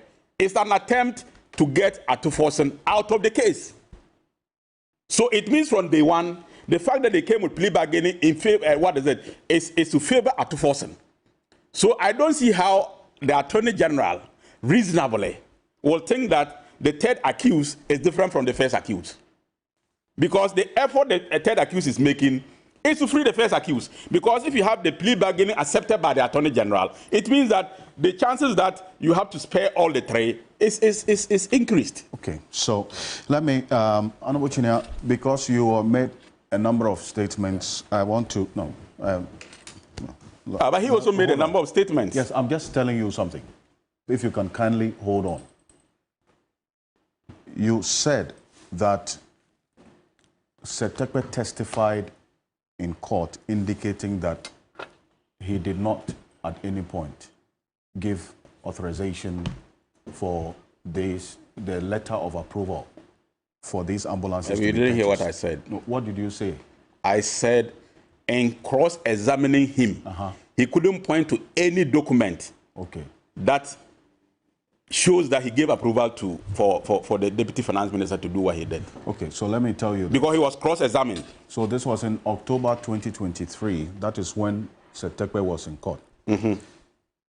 He told the Economic and Financial Court that he directed Dr. Kaisel Atuforsen to write to the Bank of Ghana requesting for letters of credit to be set up in favor of Big C General Trading Limited of Dubai for the supply of 30 ambulances for Ghana. He was testifying as a star witness for the defense in the case brought against the minority leader. So I don't know where Oh, then it means what is it, Ocansey? I just wanted to Ocansey, you have to be fair to me. Okay, what have I done? Be fair to me. What have I done? This is a statement that he made when his lawyers took him through as a witness. But I'm saying that when the Attorney General was cross-examining him and put it to him to show any document that shows that he gave approval, get that statement too. He could not point to any document, and he said that he actually said that the document they showed to him when Ioko met him was blurred, so he couldn't identify the document. So in the cross-examination, his testimony was different from what you are reading.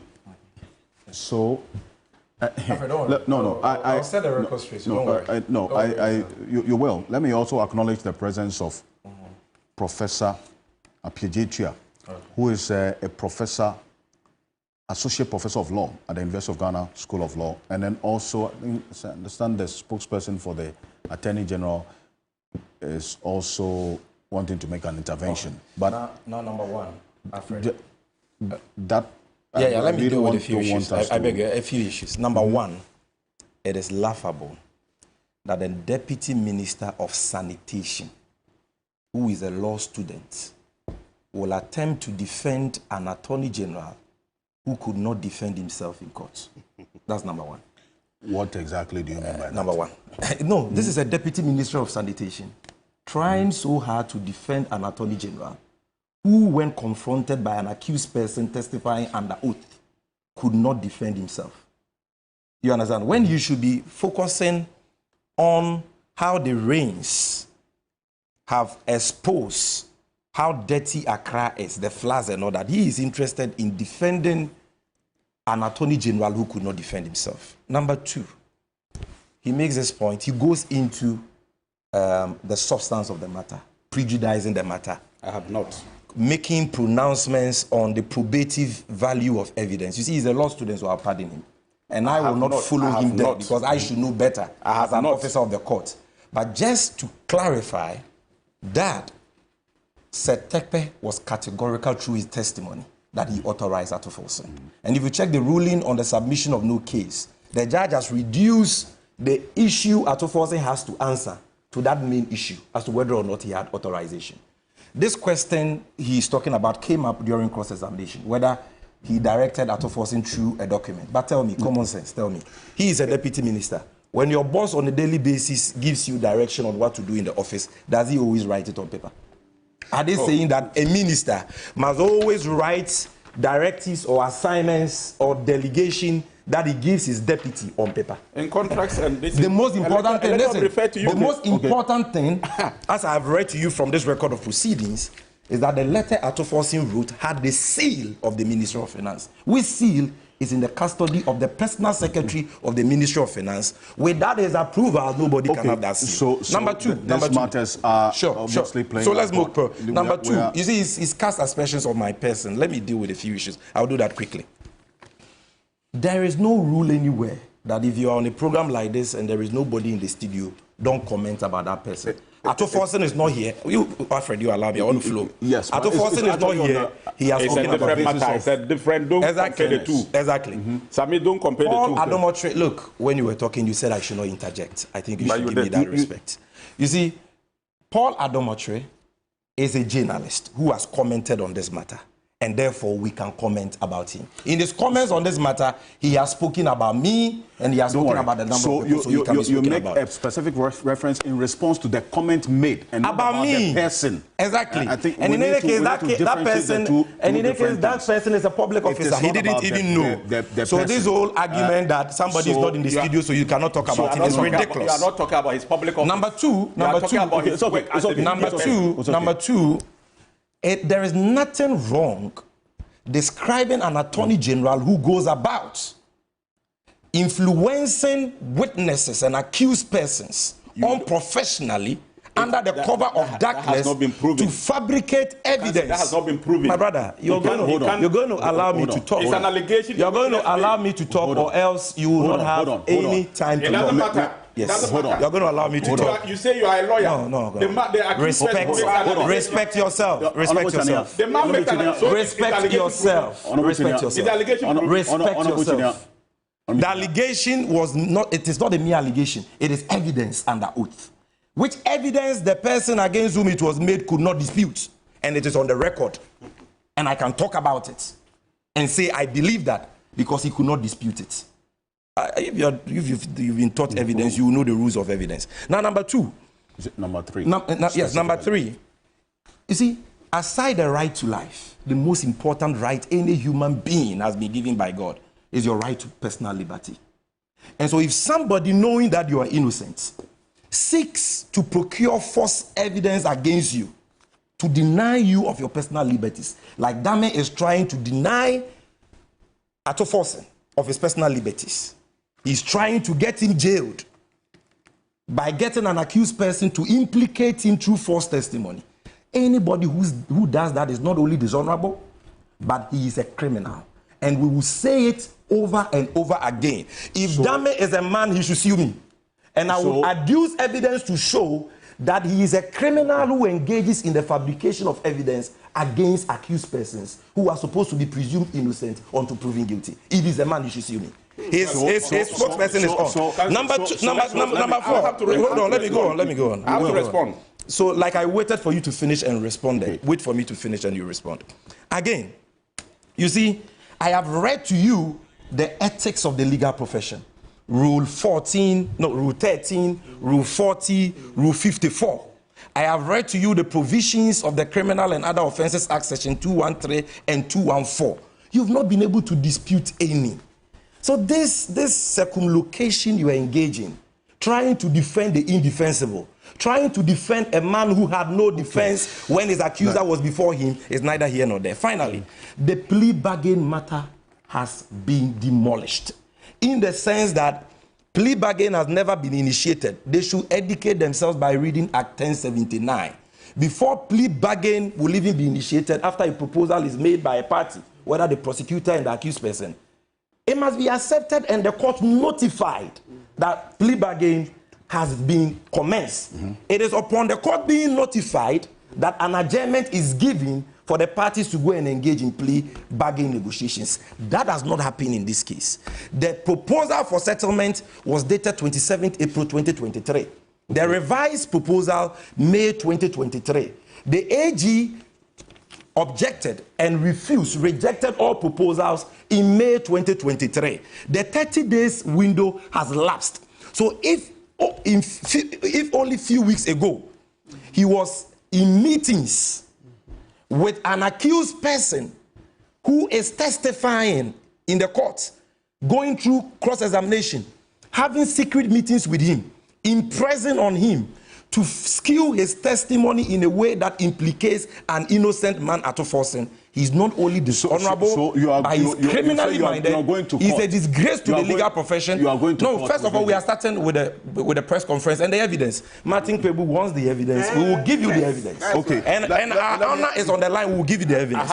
And number two, at the right time, Godfred Dame will be reported to the police. He will be picked up. He will be prosecuted. At the right time, he will be reported to the General Legal Counsel. I say at the right time because we know the kind of country we live in. If Dame can call an accused person to fix, a case with him, he can call a judge. Let me not do the same thing. Hold on, let me land. Let me land. Let me land. He can do the same thing with a judge. He can do the same thing with a registrar. This only exposes his modus operandi. Okay? And that is why we are not surprised. No amount to obfuscate the issues and reduce it to NDC and PP will wash. The accuser of Dame in this matter is Richard Jakpa. He didn't make his accusation on radio. He made it in court. Realize that he has not even issued a press release. Atoforsen has not issued a press release. Jakpa has not issued a press release to attack the AG. It is rather the AG who has issued a press release to make false allegations against them. If he is a man, he should meet Jakpa in the box and make those claims and let the Pandora's box be open. But whether the box is open or not, the NDC will open it latest by Wednesday. That press conference will be held and the evidence will wait for that press conference and what you're going to put out. Professor Appiah-Tuah, you will respond. Let me bring him. You will respond. Professor Appiah-Tuah is a professor of law at the University of Ghana School of Law. And a quick one, Professor Appiah-Tuah, first of all, let's establish this.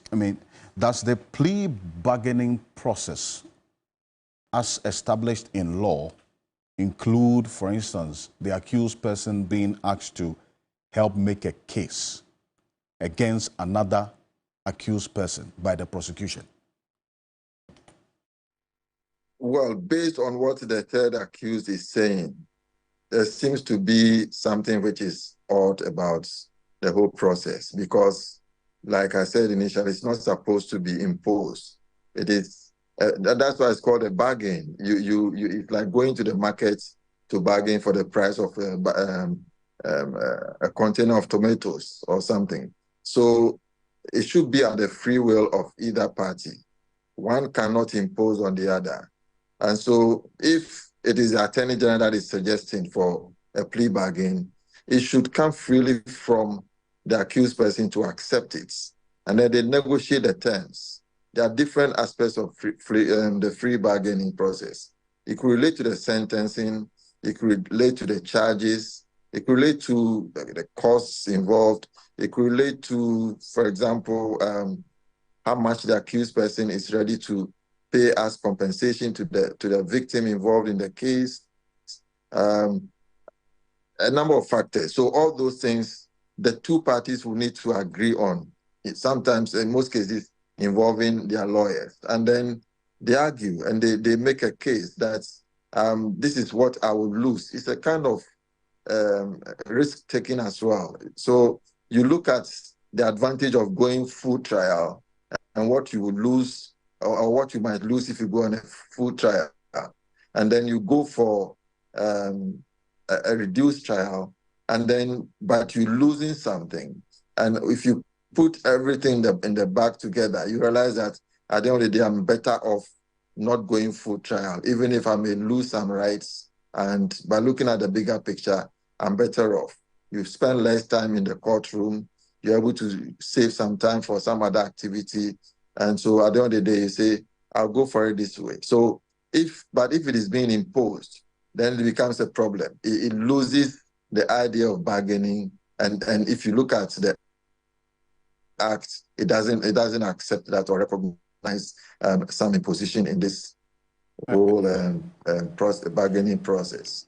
You talk about imposition there, and that leads me to the specific quote attributed to Richard Jakpa, which has not been disputed, that the Attorney General on several occasions engaged him at odd hours to help him make a case against the first accused. This was not part of the plea bargain. And as you have indicated, it is not part of the plea bargaining process. And it continues that if he pushes me, I will open the Pandora's box. I don't understand why the Attorney General will accuse me. It goes on and on.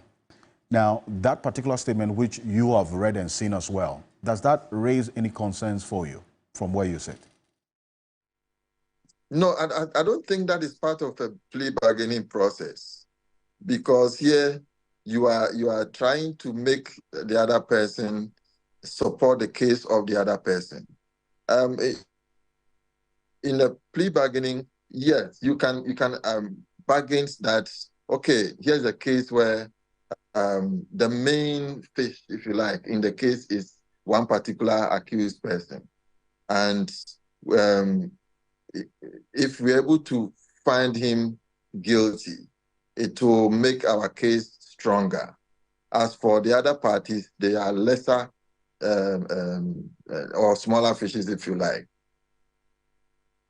Let me use that word. So the evidence that the other parties can give, you say that, okay, we will give you a lesser punishment if you testify against this person, or if you not provide some other reason or some other issues that if you don't present them, it will make the case stronger against another in any of the other parties involved as accused persons in the case. So, but this is not imposed. This is something that can be a bargaining chip that can be used to get a lesser sentence for the third party, or the other, in this case, the third party.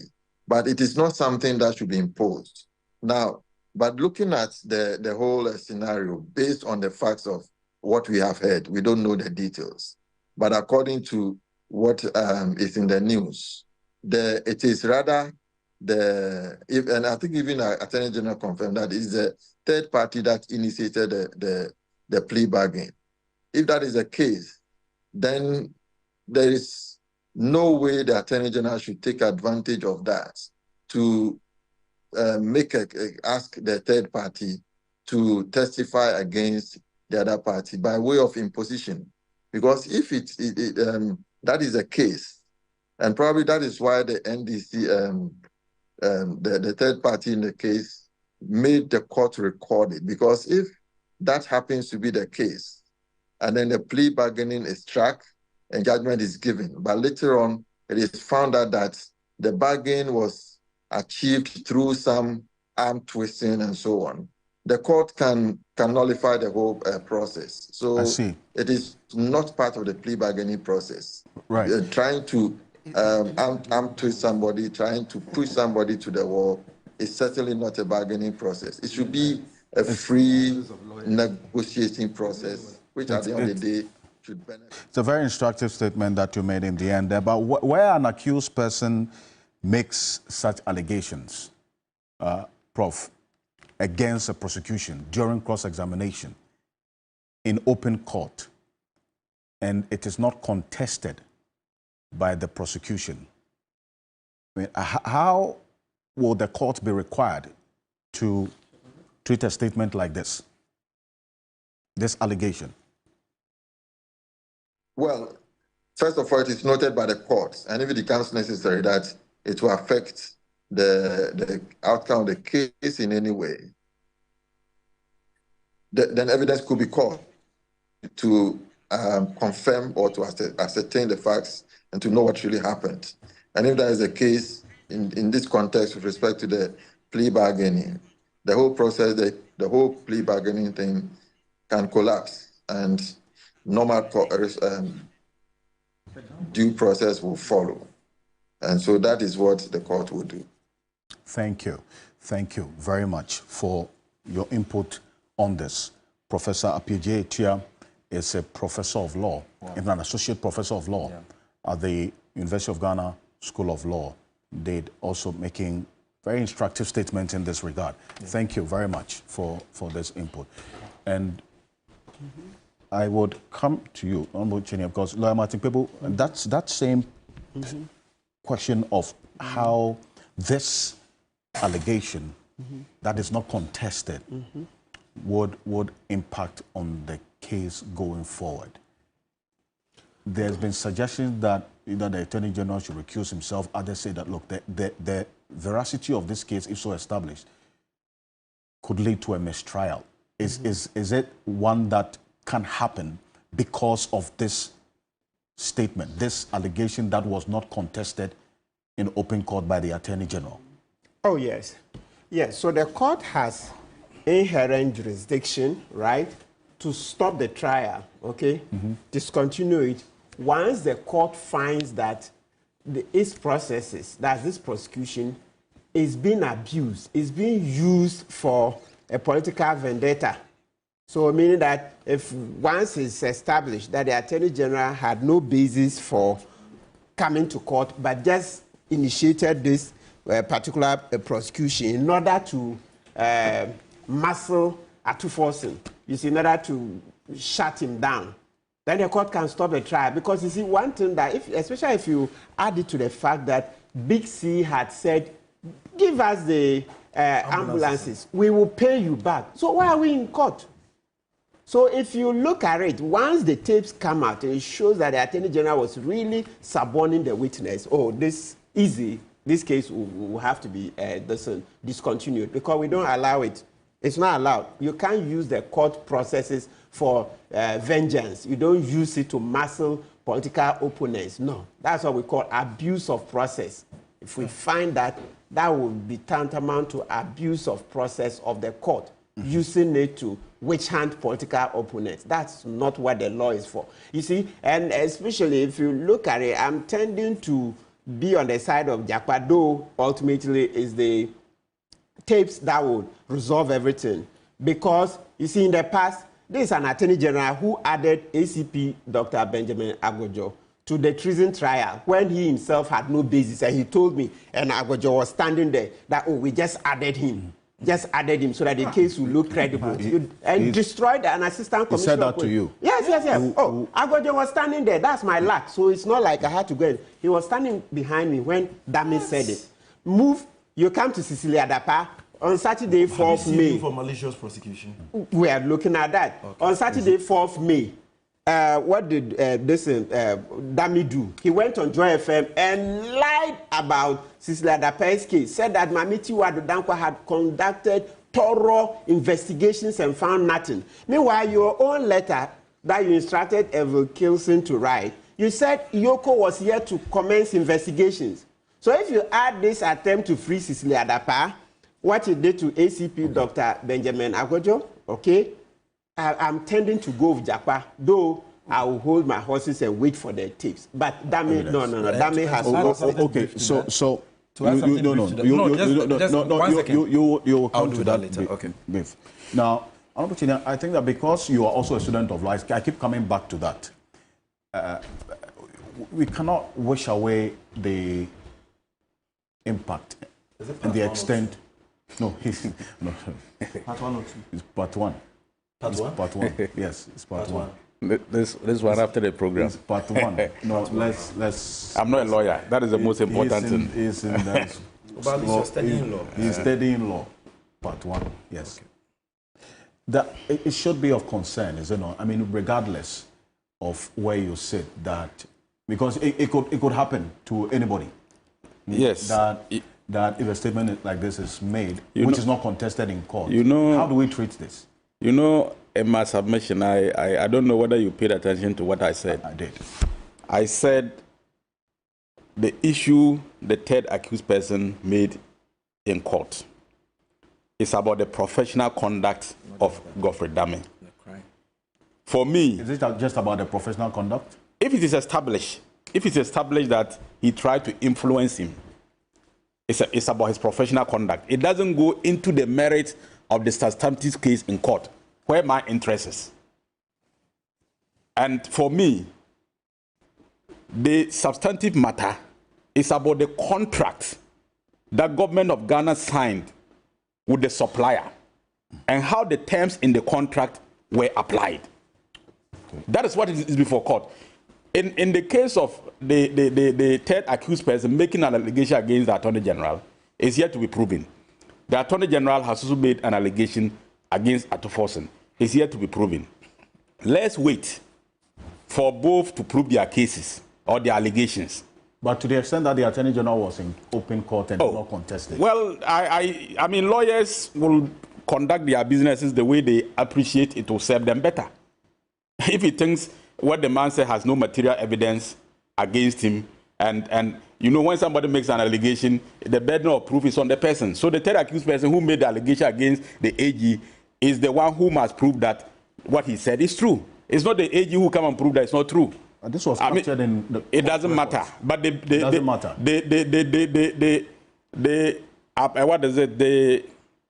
establishment of the facts, whether he actually did that or not, is on the third accused to prove.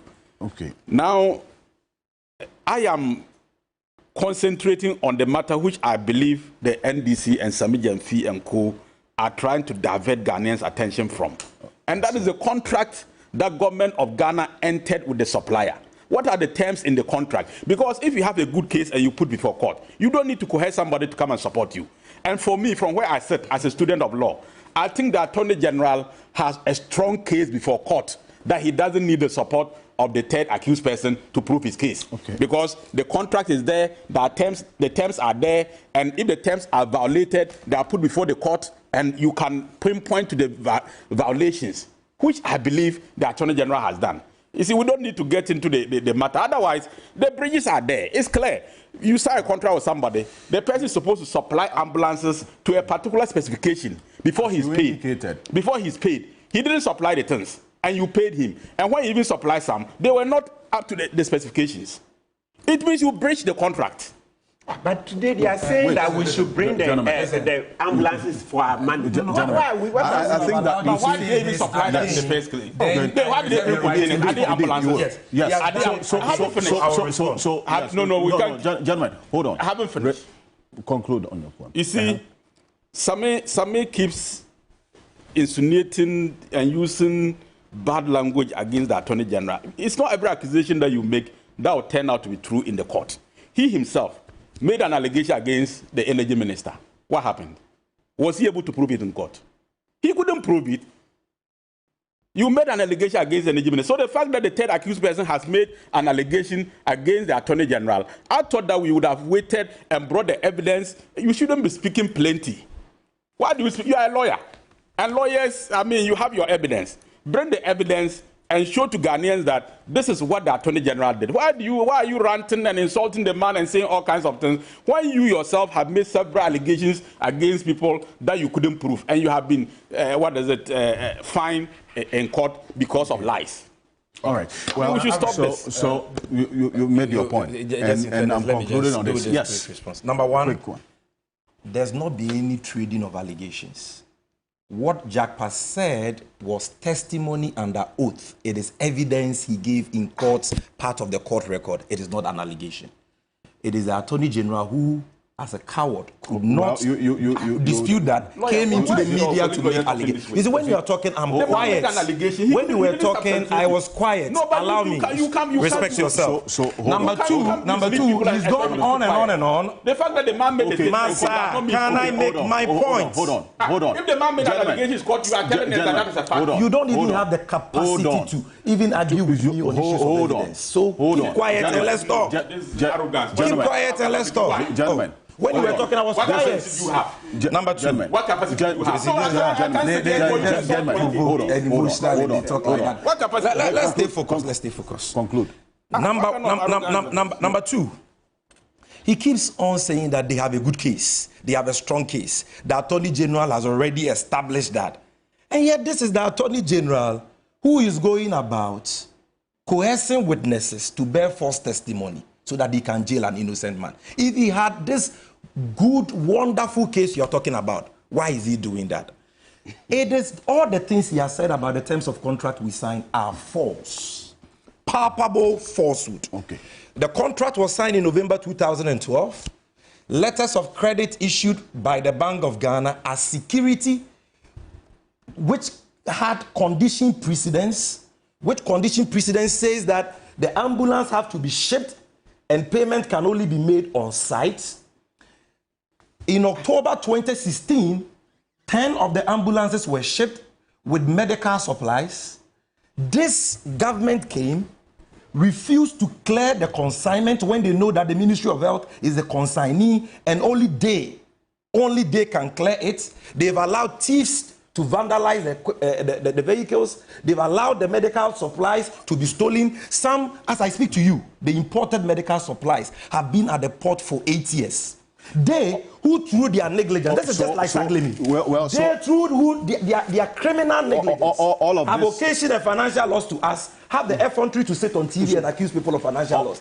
I deliberately didn't want to go into that because the matters are sub judice. But I want to sit here. I won't sit here as an officer of the court and allow a student of law lie about proceedings in court. It has never been established anywhere that there was any problem with the terms of the agreement. Okay. And finally, Alfred, let me make this point. All this you said have been stated in court. In court. At every Go point. and look at the testimony of the 10 accused. He said that because we brought the first 10 ambulances, and they allowed thieves to steal, vandalize, steal the equipment and all that. We then decided that we would bring the vehicles, bring the supplies, do the installation in Ghana, train your ambulance operators and hand over to you. You have refused to clear the medical supplies at the port for 8 years.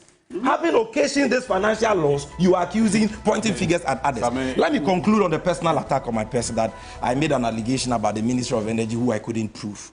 As a student of law, he must know that the High Court is not the only court in Ghana.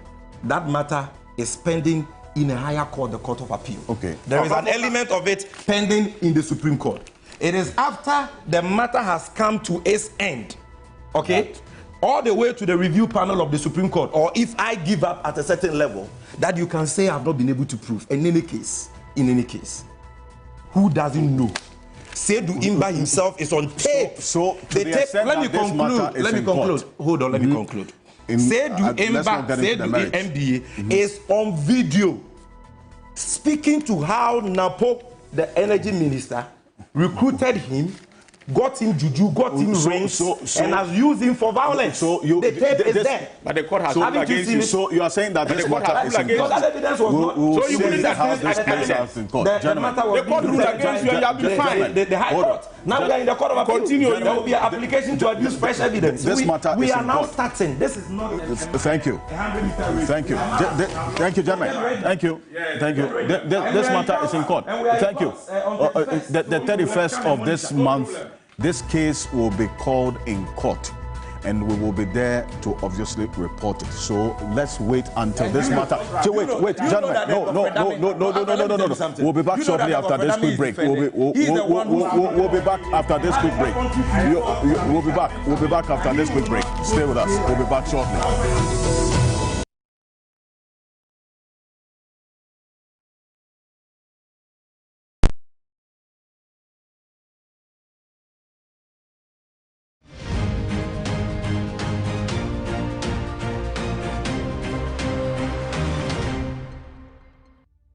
Oman Ghana, me chiamo. Na me hu se abatwa eba betui. Time na ide pekwa akoye voters registration no. From the 7th of May to 27th of May. Uhwema 20 days. Enunti enane betwa na mo hu se. Mia me dia sebi ba betu dwa na mabisa isi. Sese komu betimi a omunya Ghana for adom. Na omu twe emrenim. Na embe bunu na omusu wo school a omuntimi nto abada 2024 yi omanya chance omba be ye bi no omuso atimi aye bi ena me frɛ mpanyifo nso a omu wo krom ha independent candidate political parties civil society organizations EIA religious bodies peace council and all other parties together. Advocate, join hands with me, and please, I hope that the EC will consider this plea from the nation. Thank you. Here's lights, camera, music. The stage is set, the stars are ready, and Ghana's biggest night is here! The 25th Telisol Ghana Music Awards Night happening live on Saturday, 1st June at the Grand Arena from 7 p.m. Be part of the extravaganza of rhythm, sheer talent, and high fashion, plus all the drama of who wins what! 170 nominees, 30 awards, plus 18 superstars, all performing live! You can't miss this. Book your tickets now. Starting for 500 Ghana cedis on star 713 star 33 star 25 hash or call our hotline on 0501 288520. The 25th Telisol Ghana Music Awards, powered by Chatterhouse, supported by Guinness, Captain Morgan, Close Up, British Council, TV3, and sponsored by Telecel, connecting energies. It's a song of celebration. Telecel, connecting energies.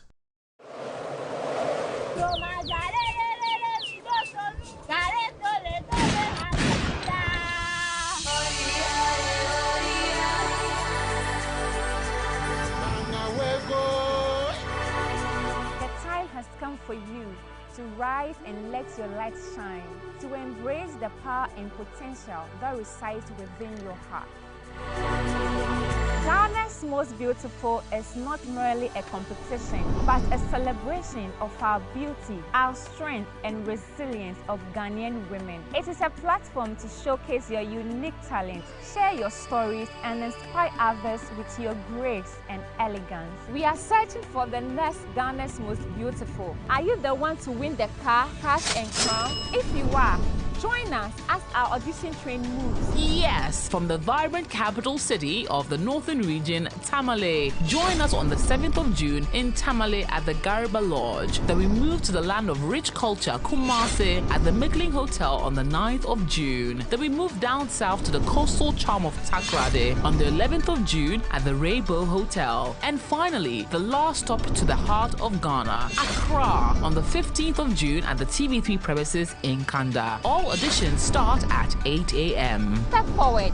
Take a chance like I did and become the embodiment of Ghanaian beauty, wisdom, and grace. Embark on a journey where beauty intertwines with culture and dreams come true. Embrace the challenge, embrace your destiny, embrace the crown. Ghana's most beautiful awaits you.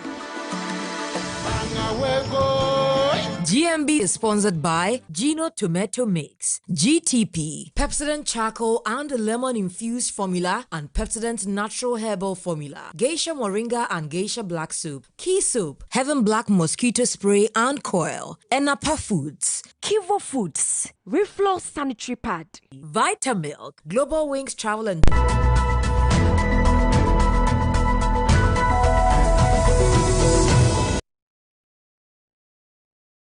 Welcome back to Key Point. We're live on 3FM 92.7, also on TV3 Ghana on Facebook and on DSTV channel 279, all across the world on 3news.com. I would first of all want to indicate that I acknowledge all the messages that I have received this morning. This is 2,000... about 2,000 messages. We obviously cannot read all of them. So I want to say thank you very much to all of you who have sent us messages. I'll do my best to read a few. This one from lawyer Richmond Roxon says, the allegations are serious and also cast a slur on the Attorney General and the office he occupies. It borders on ethics of a lawyer. Sometimes when an issue which borders on ethics comes up in court during trial, judges refer the matter to the General Legal Counsel to investigate. Yeah. I hope this matter is investigated thoroughly, you say. This one here also says, an unchallenged pleading or submission in court is presumed as an admission. And so I would want Honorable Chinia to understand that from that perspective, if Sami Jemfi makes the point that this is gone beyond just an allegation, to the extent that this is a pleading or a submission that was made in court without any challenge by the Attorney General who was present in person, it is presumed as an admission. So as you ask Wilberforce why the Attorney General failed to respond to Jagba on record in court. Wilberforce Mensah, who speaks for the Attorney General, is also a private legal practitioner. He went off at a point because he's also on another program, from what I hear. So that's how come we couldn't get him. And I have another one here also says that in the words of Honorable Chinia, which I know, and did I hear him say he's not defending the Attorney General? Yes, he said that. He says he's not defending the Attorney General. So thank you. This one here says, good morning. And good morning to your panelists. It says this conversation this morning cannot be exhausted this morning. I tell you, the two issues that you have put on the table, Alfred, Snit and matters arising, is one that I would suggest to your producers you need one full day to discuss. The decision by Brian Champon to purchase the Snit assets, I'm sure what you say, raises questions of, in your view, beyond just corruption, you say. Lawyer Sosu. Can I read something to you after?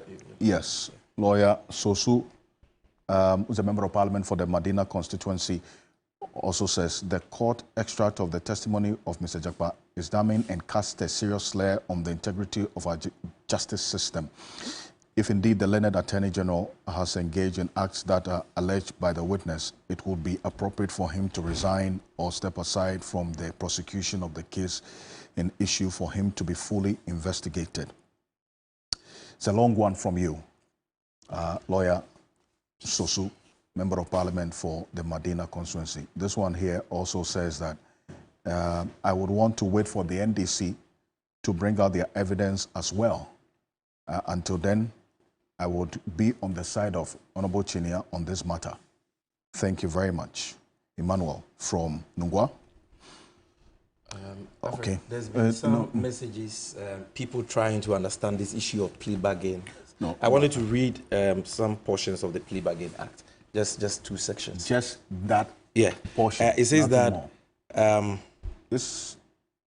it says that a person charged with a criminal offense may at any time before judgment negotiate with the Attorney General for a plea agreement. Okay? Then 162B says, or 162C says, sorry. Okay, where the accused person is represented by counsel, the plea negotiation shall be between the prosecutor and counsel for the accused. Then 162C, the plea negotiation referred to in 162A may be initiated by, so it tells you who can initiate it.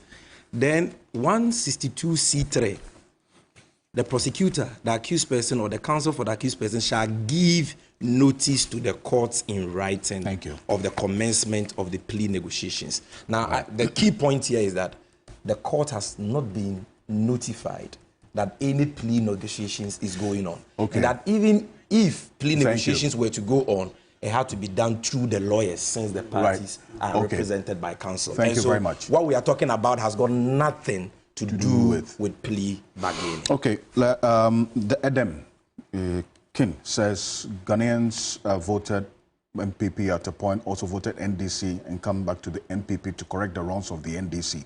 It seems we were wrong. Now, equalization is what we are on now, and the wrong things that were done are now being used to square off the wrong things being done today, you say.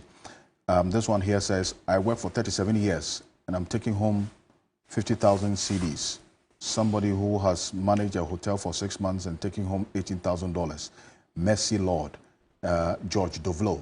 Thank you very much for that one. We have so many of your messages coming through, and I acknowledge all of them.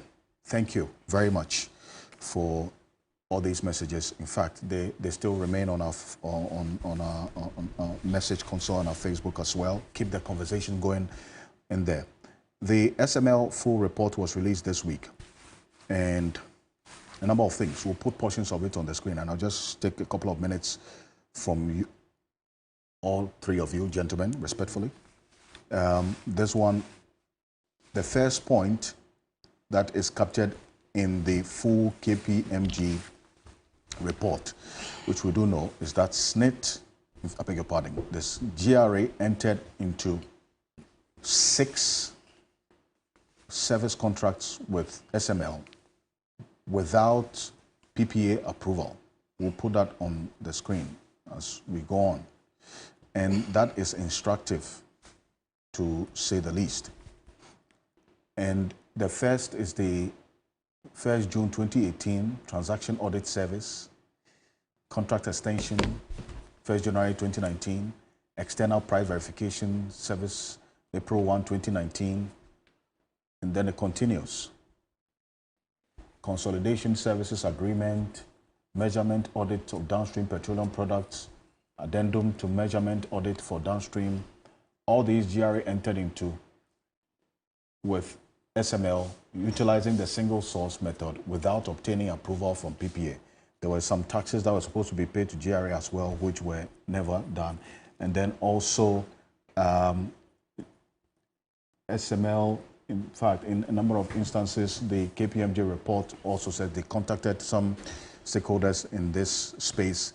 A number of them, over 50% of them, said that the services SML were providing were needed. At some point as well, after the contract of West Blue ended, SML was engaged, and based on the KPMG report, they were also more of providing the same service as ICOMS, duplicating the service as ICOMS, even before this petroleum agreement actually came in.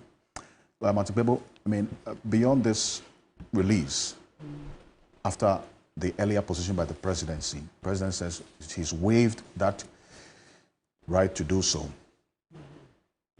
What has to be done? For you, civil society, you called for this. Ghanaians called for this. We are now seeing the details of it beyond what the presidency put out earlier. What has to be done going forward? So one thing is very clear, going straight to it, we have to look at what we've lost. You see that the report, though it's very, very soft, it's soft on SML, And of course, you can understand why the president chose KPMG, because they know that government has dealings with KPMG. So KPMG will be very charitable, right? When it comes to the most critical part of the report, which is the loss. So you see that they've not quantified the loss. And going through the report, you see that the terms of reference didn't actually talk about quantifying losses. Rather, the president was interested in benefits. Benefits which are not properly articulated. So for me, it's clear that we should be looking at getting the losses together and do a prosecution, because the report admits that there are parts that this SML did not deliver. So I'm talking about, so if you look at the scope, the point I was making, page 42, the scope of the assignment. Right. If you go through needs assessment, contracting methodology, contract performance, value and benefits, financial arrangements, then recommendations. You see, I didn't talk about the losses. And that's where, and that was the genesis of this whole thing, that, listen, there was causing financial loss being orchestrated by Oforiatta. Napo was not happy about it. Napo was very vehement against it. He's not in favor of this report. This SML deal. And when you read through, you see Minister of Energy saying that no, they don't like this. They don't like this, right? Mm-hmm. So you see that the president skewed the assignment. He didn't talk about any losses, but he's interested in benefits. Benefits which, as I've said, when you read through there, they don't have the most up-to-date machines. And you know, as we make the point that this KPMG report is skewed, one other way of knowing it is that when you read from page 195 onwards, you see that they interviewed everybody else apart from Manasseh. Apart from Manasseh, then I said, oh, KPMG, please, please. If you could have just even interviewed him and not used it. But to have left Manasseh out, the man who did the investigations and brought this out, that tells you that KPMG is not up to scratch. You're expecting... Yes. You're talking to everybody. They say they are talking to people to get insights. If you are looking for insights, the first person to get insight from would be the one who did the documentary that led to all of this. But KPMG never spoke with Manasseh, never contacted the team. So you would see that this all been done in such a way as to please President Kufuor, because his family is suffering a lot of this. Yeah, because Oforiatta is his family. And it's Oforiatta who is orchestrated this deal, of course, and we see we've lost. So it's all about prosecution. So if that is not done by the president, will civil society take this up? Absolutely. Or yourself, you? Yeah, we'll be interested. Okay. Yeah, we'll be interested. Right. So this one, if they don't, the least we'll do is that we'll wait when the president is out of government, then bam, and that's just about 6 months away. Okay. And Amisha Dai and the rest, they have to go to court for this. In a couple of minutes on this one as well. I mean, you have also read through, I'm sure, is this a 306 pages? Which aspect of the report have you seen that should be of interest to all of us in the spirit of accountability? Well, I must actually admit that I have not had the opportunity of reading the whole text. But when you look at reports that came up, it was established that the need for an entity to monitor the system was a necessity. But the contracting procedure, of course, has some challenges. When you look at the report or excerpts of the report that I have read. And I feel that we must commend the president for taking Manasseh's report and acting on it. And my mentor, the lawyer, at least should I also see that all what Manasseh wanted to expose, he's my friend, all what he wanted to expose about the deal was contained in his expose. Oh. I mean, so that one itself is a documentary evidence that the KPMG, used or relied on. It was part of because just like talking to him, because he had done an investigation and he came out with some findings and all that. So it was enough, even though I feel if they had contacted him, better. after sometimes you finish writing a script, when it's even gone, then you say, oh, I should have. I appreciated that, but it is not also the case that his opinion and his recommendations were not taken into account, because the basis for this whole investigation emanated from his investigation. So certainly the president acted on the basis of Manasseh's investigation that revealed certain things that were untoward toward the state in this deal. And I say we should commend the president, because when this matter came up, he actually stopped the agreement. And you realize at a certain point, GRA itself wrote to the president requesting that if they could allow the equipment installed to be working whilst they investigate. The president disagreed. And when the report came out, I mean, the president gave his opinion on it. But let me finish by saying that, lawyers, you know that the Right to Information Bill in Section 5 is very clear that information on the basis of opinion and all that to the president, the vice president, may not, I mean, so the president was Section 17 is stronger. Section 17 says you can release it. Thank you, gentlemen. Thank you. Mr. Jemfi, quickly. Well, the president doesn't deserve any commendation in this matter. He deserves commendation.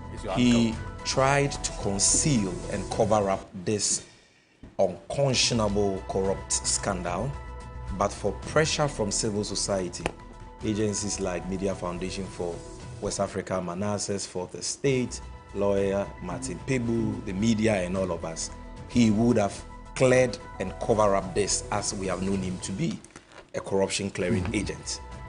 Again, I agree with lawyer Martin Pebu that KPMG's report in many parts make flawed, conclusions. Okay. However, even with the findings in this patently flawed report, there are many damning issues which go to show that the scandal is worse than we thought. Number one, the illegalities have been confirmed. We are not talking about mere challenges like Honorable Chinia said. The procurement law was breached. The Public Financial Management Act has been breached. The GRA Act has been breached, and all these constitute crimes, especially the lack of parliamentary approval. If you check the Public Financial Management Act, it constitutes a crime. The payment to SML was not 1 billion cedis as the president told us he lied. According to the KPMG report, it was in excess of 1.4 billion cedis. The shocking part of it is that GSML, which was supposed to be a tax master, checking people defrauding the state in taxes, itself is not paying taxes. It's not filing its tax returns and owes the state to the tune of 38.5 million cedis in taxes. These and many more are contained in this report. It stinks to the high heavens, and President Mahama has said that he will not honor it. Prosecutions will be done, and the stolen monies will be retrieved for development. In fact, before we sign out, this is one that we're going to be serializing every separate way. Thank you, gentlemen. A small announcement. The people of Accra and Ghanaians will not forgive me if I allow the Deputy Minister for Sanitation to go without lamenting.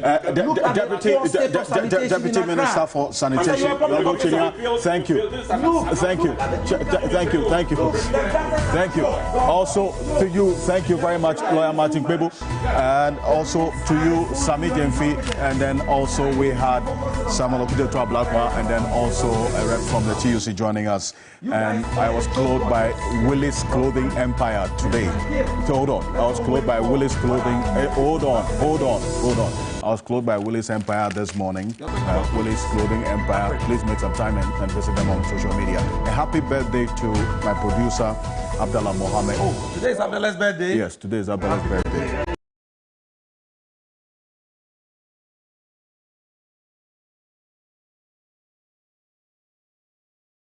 So, yes. And you have a cake for us to cut? The cake is arriving. I am Alfred Ocansey.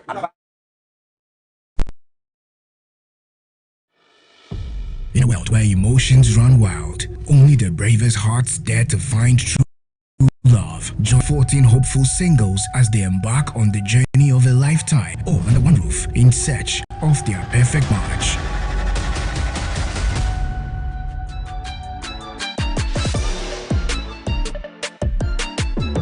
Tune in every Monday to Friday at 3 p.m. for the daily updates and diary sessions. Saturdays at 8 p.m. for the big reunion and 10 p.m. for the secret nominations.